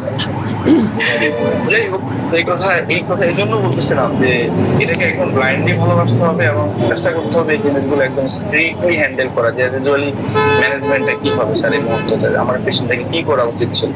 ফর এক্সাম্পল, একটা পেশেন্টের ডায়রিয়া হচ্ছে, আমি সেখানে প্রোটোফেলাম, প্রোটনটেক বা হচ্ছে আর্সেনিক্যাল বা ভিরেট্রাম, এনি কাইন্ড অফ মেডিসিন আমি এখানে দিলাম পেশেন্টটাকে, কিন্তু বিষয় হচ্ছে এখানে ম্যানেজমেন্ট আমি কতটুকু স্ট্রিক্টলি ফলো করলাম। আর বডি থেকে যে ফ্লুইডটা লস হচ্ছে, এই ফ্লুইডটা লসের ব্যাপারে আমি তাকে স্যালাইনের ম্যানেজমেন্টটা কতটুকু দিতে পারলাম।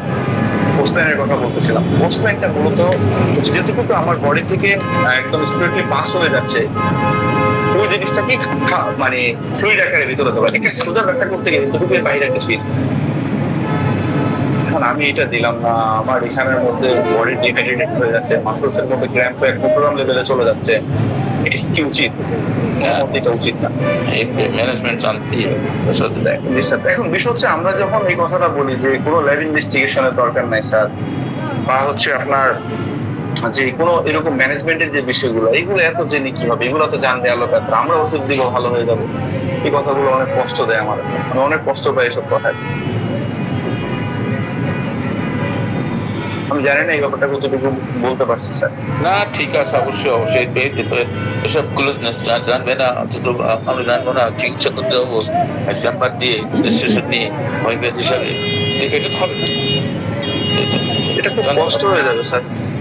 যাই হোক স্যার, আমি তো এই কথাগুলো এই জন্য বলতেছিলাম যে এই সমস্ত কেসের ক্ষেত্রে এগুলো কিন্তু খুব সিভিয়ার কেস। আপনি একটা জিনিস খেয়াল করে দেখুন, এটার মানে ডিজিজ প্রোগ্নোসিস কিন্তু খুব খারাপ। এটা মিনিমাম 7 থেকে 10 দিনের মধ্যে যদি অ্যাংজাইটি লেভেল কারো এরকম সিভিয়ার লেভেল হাই থাকে, অ্যাকুইট ভাইরাল হেপাটাইটিসের অবশ্যই একটাবারের জন্য হলেও যেন এই টেস্টটা 7 দিন পরে পেশেন্টকে প্রেশারাইজ করেও করানো হয়। এটা একদম আমার কাছ থেকে হাত জোড় অনুরোধ থাকবে। আর এখন এই কেসগুলো হাতে নেওয়ার ক্ষেত্রে ওই জিনিসটা মানে রেগুলার পেশেন্টের সাথে যোগাযোগ রাখতে হবে। আমি রক্ত বিজি থাকি সেটা বিষয় না, পেশেন্ট রাত্রে 3টায় কল দিল না 2টায় কল দিল সেটাও দেখার বিষয় না, রিসিভ করতে হবে এবং এই ম্যানেজমেন্টটা এখানে আল্লাহ না করুক। আমি বারবার এক কথা বলতেছিলাম, একটা অ্যাক্সিডেন্ট ঘটে গেলে পুরো প্র্যাকটিস লাইফ শেষ। যাই হোক, অথেন্টিক কথাবার্তা বলার জন্য যদি এখানে কোথাও ভুল হয় আমার দৃষ্টিতে দেখবেন। সবাই ভালো থাকবেন, আসসালামু আলাইকুম। ওয়ালাইকুম আসসালাম রাহমাতুল্লাহ। আলহামদুলিল্লাহ, আমরা প্রথমে আমাদের শুরুতেই আমাদের তারাক মাহমুদ জর্দা স্যারের লেভেল সাবজেক্ট থেকে যে গাইডলাইনটা আমরা পেলাম, পরবর্তীতে আমাদের সাথে ছিলেন তরুণ হোমিওপ্যাথ আমাদের সকলের প্রিয় ডক্টর আব্দুল আল রহিম। অনেক কথা, একটি মেডিসিন, ছোট মেডিসিন হলো এটা খুবই কার্যকর এবং উপযোগী মেডিসিন, এবং তার প্রয়োগ ক্ষেত্রগুলি বর্ণনা করেছেন, শেষে ওনার অভিজ্ঞতা বর্ণনা করেছেন। আমি খুবই তার জিনিস, খুব মূল্যবান জিনিস। আল্লাহ তাআলা যেন তাকে এই কাজে অগ্রগতি আরো বেশি বেশি চ্যালেঞ্জিং করার সুযোগ দেন, এবং আমাদেরকেও যেন হোমিওপ্যাথকে মনে প্রাণে ভালোবেসে হোমিওপ্যাথ আমার দ্বারা সম্ভব না হলেও আমি যেন ক্ষতি না করি, হোমিওপ্যাথির উপর বদনাম না, এটা সবকিছু আমি পেরে যাবো তা নয়, কিন্তু সেটা ঠিক।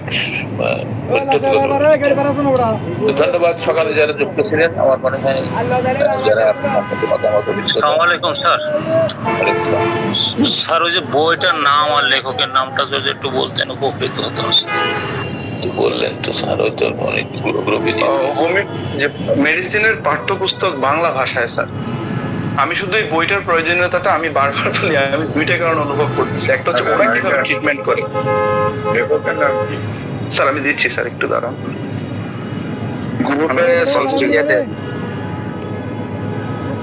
গ্রুপে একটা ছবি দিয়ে দেন। হ্যাঁ মেসেঞ্জার গ্রুপে দিয়ে দেন স্যার। আর যারা যারা বইটা কিনতে পারবেন না, আমাদের রাজশাহীতে যে আমিরুল স্যার আছে, ওনার কাছে বলবেন টাকা কিনতে পাঠাইতে দিচ্ছে। এটা ওদের ওয়েবসাইটে আছে স্যার, এই যে জমজম ইসলামী হাসপাতাল রাজশাহী স্যার, জমজম ইসলামী হাসপাতাল রাজশাহী। আমি মূলত ওই যে ওদের ওয়েবসাইটে আছে একটা স্যার।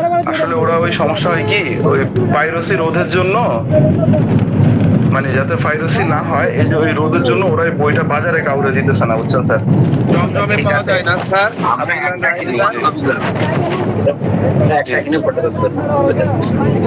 না ইয়ে করা ওই কি জানি বলে ওই এনসিটিভ থেকে কি জানি একটা করে নেয় কপিরাইট একটা ইয়ে করা প্যাটেন্ট ইয়ে করা, ও তো কোনো অসুবিধা নেই স্যার। আমি একটা ছবি স্যার। জি স্যার। তাহলে এটা পাওয়ার জন্য জমজমে যোগাযোগ করতে হবে না? জি, ডাক্তার মোহাম্মদ আজিজুল হক আব্দুল্লাহ, প্রাক্তন সহকারী অধ্যাপক, মেডিসিন বিভাগ। আচ্ছা, বুঝতে পারছি। ওনার সাথে আমার বেসিক্যালি ভাবে পরিচয় আছে আর কি, আলহামদুলিল্লাহ পাওয়া যাবে ইনশাআল্লাহ। একজন ভালো মেডিসিন স্পেশালিস্ট ডাক্তার, খুব ভালো, ইন্টারনাল মেডিসিনে খুব ভালো ডাক্তার। স্যার আমি লিঙ্কটা এই কমেন্ট বক্সে দিয়ে দিচ্ছি, আপনারা। জি, পেয়েছি। আমাদের স্যার একটা কিনবেন, কিনে ফটোকপি করে আমাদের পাঠাই ইনশাআল্লাহ। জি, আর না পারলে আমার কাছে পাঠাই দেবেন, ফটোকপি করে দেবেন। বইটার দাম অনেক বেশি, এটাই খারাপ লাগে স্যার। ও সাইজ করে দেবো, ওই আমাদের শরীফ ভাইয়ের কাছে দিলে তো পানি হয়ে যাবে। তবে স্যার ওই বিষয়টা হচ্ছে কি, ওই রঙিন যে জায়গাগুলো আছে না স্যার, ওগুলো যদি রঙিন না হয় বোঝা যাবে না। যেমন স্যার আমি নাম বলবো না, একজন ডাক্তার ঢাকার, উনি ইয়ে করছিল যে ডার্মাটোলজি অফ হোমিওপ্যাথিস্ট যে বইটা আছে না, এটার ফটোকপি করছে। বিশ্বাস করেন স্যার, ফটোকপিটা কিনা আমার কমগুলো টাকা নষ্ট হয়েছে। পরে এটা আবার ইন্ডিয়া থেকে আসতে আমার আনা লাগছে। কি লাভ হইল? মানে এই বইগুলো স্পেশালি ফটোকপিতে মনে হয় কোনো বেনিফিট পাওয়া যাবে না। আমাদের সাথে দেখেন, বিষয়টার জন্য বলতেছি, কারণ ভিতরে অনেকগুলো রঙিন পেজ আছে স্যার, যেগুলো যদি মানে ফটোকপি করতে যান কালো হয়ে যাবে এবং বোঝা যাবে না স্যার। আর এইগুলো ফটোকপি করা হবে, স্ক্যান করে স্যার আব্দুল্লাহ রাহিম স্যার, আপনি যে লিংক দিচ্ছেন সেই লিংকে তো ঢোকাই যায় না। না স্যার, কি বলেন? আচ্ছা, যাবে জমজম। আপনি একটা কাজ করেন স্যার, এটা হচ্ছে জমজম ইসলামী হসপিটালের একদম সরাসরি যে ওয়েবসাইটটা, যে কাজীহাটা লক্ষ্মীপুর মোড়, জিপিও 6000। আমি একটু আবার লিঙ্কটা দিচ্ছি।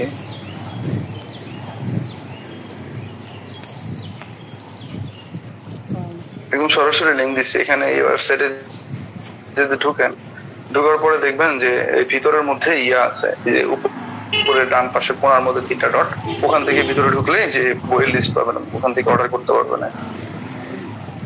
যাক, বইয়ের রিভিউ করার মানুষ তো আমি না, পরে যদি সম্ভব হয় একটু দেখে নিয়ে। তবে আমার কাছে বইটা খুব ভালো লাগে। আর স্যার সবার কাছে ক্ষমা প্রার্থী, আমি আসতে দেরি করছি স্যার, এটা খুবই খারাপ ব্যাপার স্যার। এটা দুঃখিত। দেরি করে আমাদের লাভ হয়েছে, জি আলহামদুলিল্লাহ। ওয়ালাইকুম। জি আমিনুর স্যার, আপনি বইটা কিনেন, কিনে আমাদের নামে পাঠিয়ে দেন।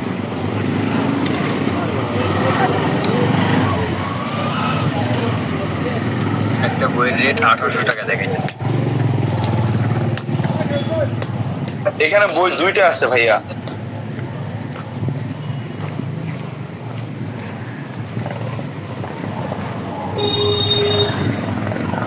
জি স্যার, আমি এই মাসে যাওয়া নাই, কয়েকদিন যাব না ইনশাল্লাহ। আগামী 6-7 তারিখের দিকে ইনশাল্লাহ রাজশাহীতে ঢুকবো। রাজশাহীতে ঢুকলে সশরীরে যেয়ে বইটা নিব ইনশাল্লাহ।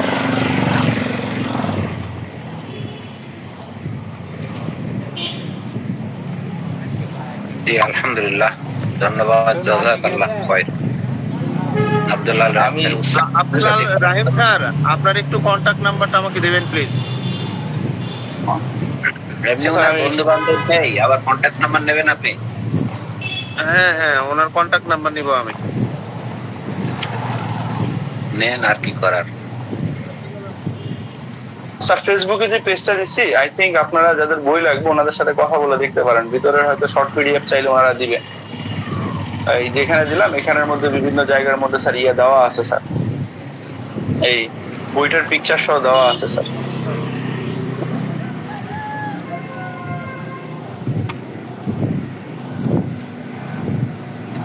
জি আলহামদুলিল্লাহ, জাযাকাল্লাহ খায়র। এবার এটা পড়া দিয়ে দেবো আব্দুল্লাহ রাহিম স্যার। বইটার কি একটাই খণ্ড? বইটা 2 খণ্ড হয় ম্যাম। এখানে বই মূলত দুইটা, একটা বই হচ্ছে আপনার মেডিসিনের পাঠ্যপুস্তক বাংলা ভাষায়, আর আরেকটা হচ্ছে যে রোগ নির্ণয় পদ্ধতি। দুইটা বই আছে, আমি রিকোয়েস্ট করবো বই দুটোটাই নেওয়ার জন্য।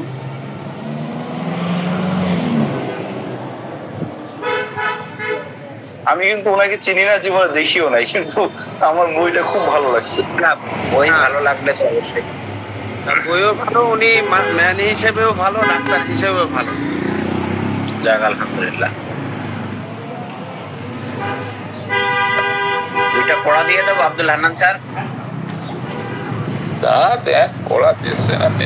পড়া হচ্ছে এই যে আমাদের আব্দুল্লাহ রাহিম স্যার, ওই যে বারবার বলে ক্ষমা করবেন বা অনেক বিনয় প্রকাশ করেন, এটা কোন মায়াজম। আর আমি তালাত জোয়ারদান, আমি শুধু কথায় কথায় বাহাত ঢুকাই, এটা কোন মায়াজম, এটা আগামী দিন বলতে হবে। আর এতবার ক্ষমা করা যাবে না, ক্ষমার একবারই করতে পারবো। এগুলো কিন্তু মায়াজম। আচ্ছা, আল্লাহ, ঠিক আছে। ঠিক আছে, তাহলে আমরা 8টা পার করে ফেলেছি, 8টা পাস। এখন সকালে আসলে বলেন জেসমিন ম্যাডাম। আসসালামু আলাইকুম স্যার। ওগুলো সমস্যা। স্যার, আমি মিরর সফটওয়্যারটা নিতে চেয়েছিলাম, কি করতাম স্যার? 3400 টাকা নেবে, আমাকে দেবেন 500 টাকা স্পিড মানি দিয়ে দেবো। স্যার এখন কি মানে আমি ওনার নাম্বারে কল দিব নাকি স্যার? হ্যাঁ অবশ্যই, আপনি করবেন অবশ্যই। স্যার ট্রিটমেন্টটা কম হয়ে গেছে স্যার, আমি ওটার মানে ইয়েটা একটু বোঝানোর জন্য একটু 5000 মধ্যে দিতে হবে স্যার। স্যার দিয়ে কি স্যার গুড নাইটের কথা বলবো স্যার? দিয়ে গুড নাইটের কথা বললে, গুড মর্নিং গায়ে বললে পরে উনি 200 টাকা কম নেবে, অর্থাৎ 3400 টাকা নেবে, 600 টাকা বলাই 3400। ঠিক আছে, ও নাম্বার আছে না আপনার কাছে? আছে তো স্যার, তারপরে একটু নাম্বারটা দিয়ে দিয়ে নাম্বার দিয়ে লাভ হবে না, আপনি আবার বলে যাবেন। না স্যার, আমি রেকর্ড করে রাখছি নাম্বারটা। আপনি হচ্ছে অনলাইনে যে আপনি মিরর সফটওয়্যার হচ্ছে সার্চ দিবেন, সার্চ দিলে ওনাদের কন্ট্যাক্ট নাম্বার পেয়ে যাবেন, আপনি যোগাযোগ করবেন। মিরর সফটওয়্যার সব পেয়ে যাবেন। স্যার এটা তো স্যার মোবাইলেই করা যায়, ঠিক আছে স্যার? মোবাইলেই করা যাবে আপনি। ঠিক আছে, আসসালাম।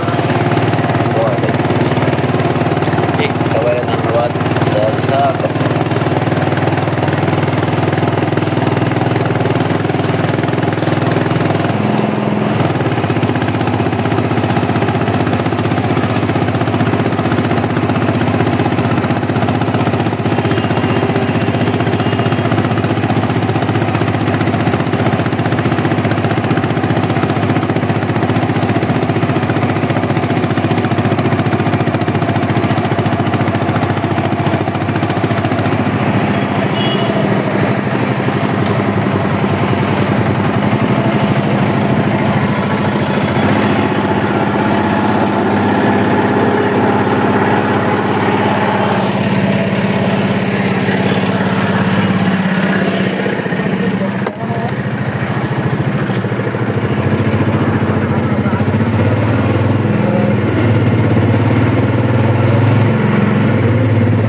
আল্লাহ।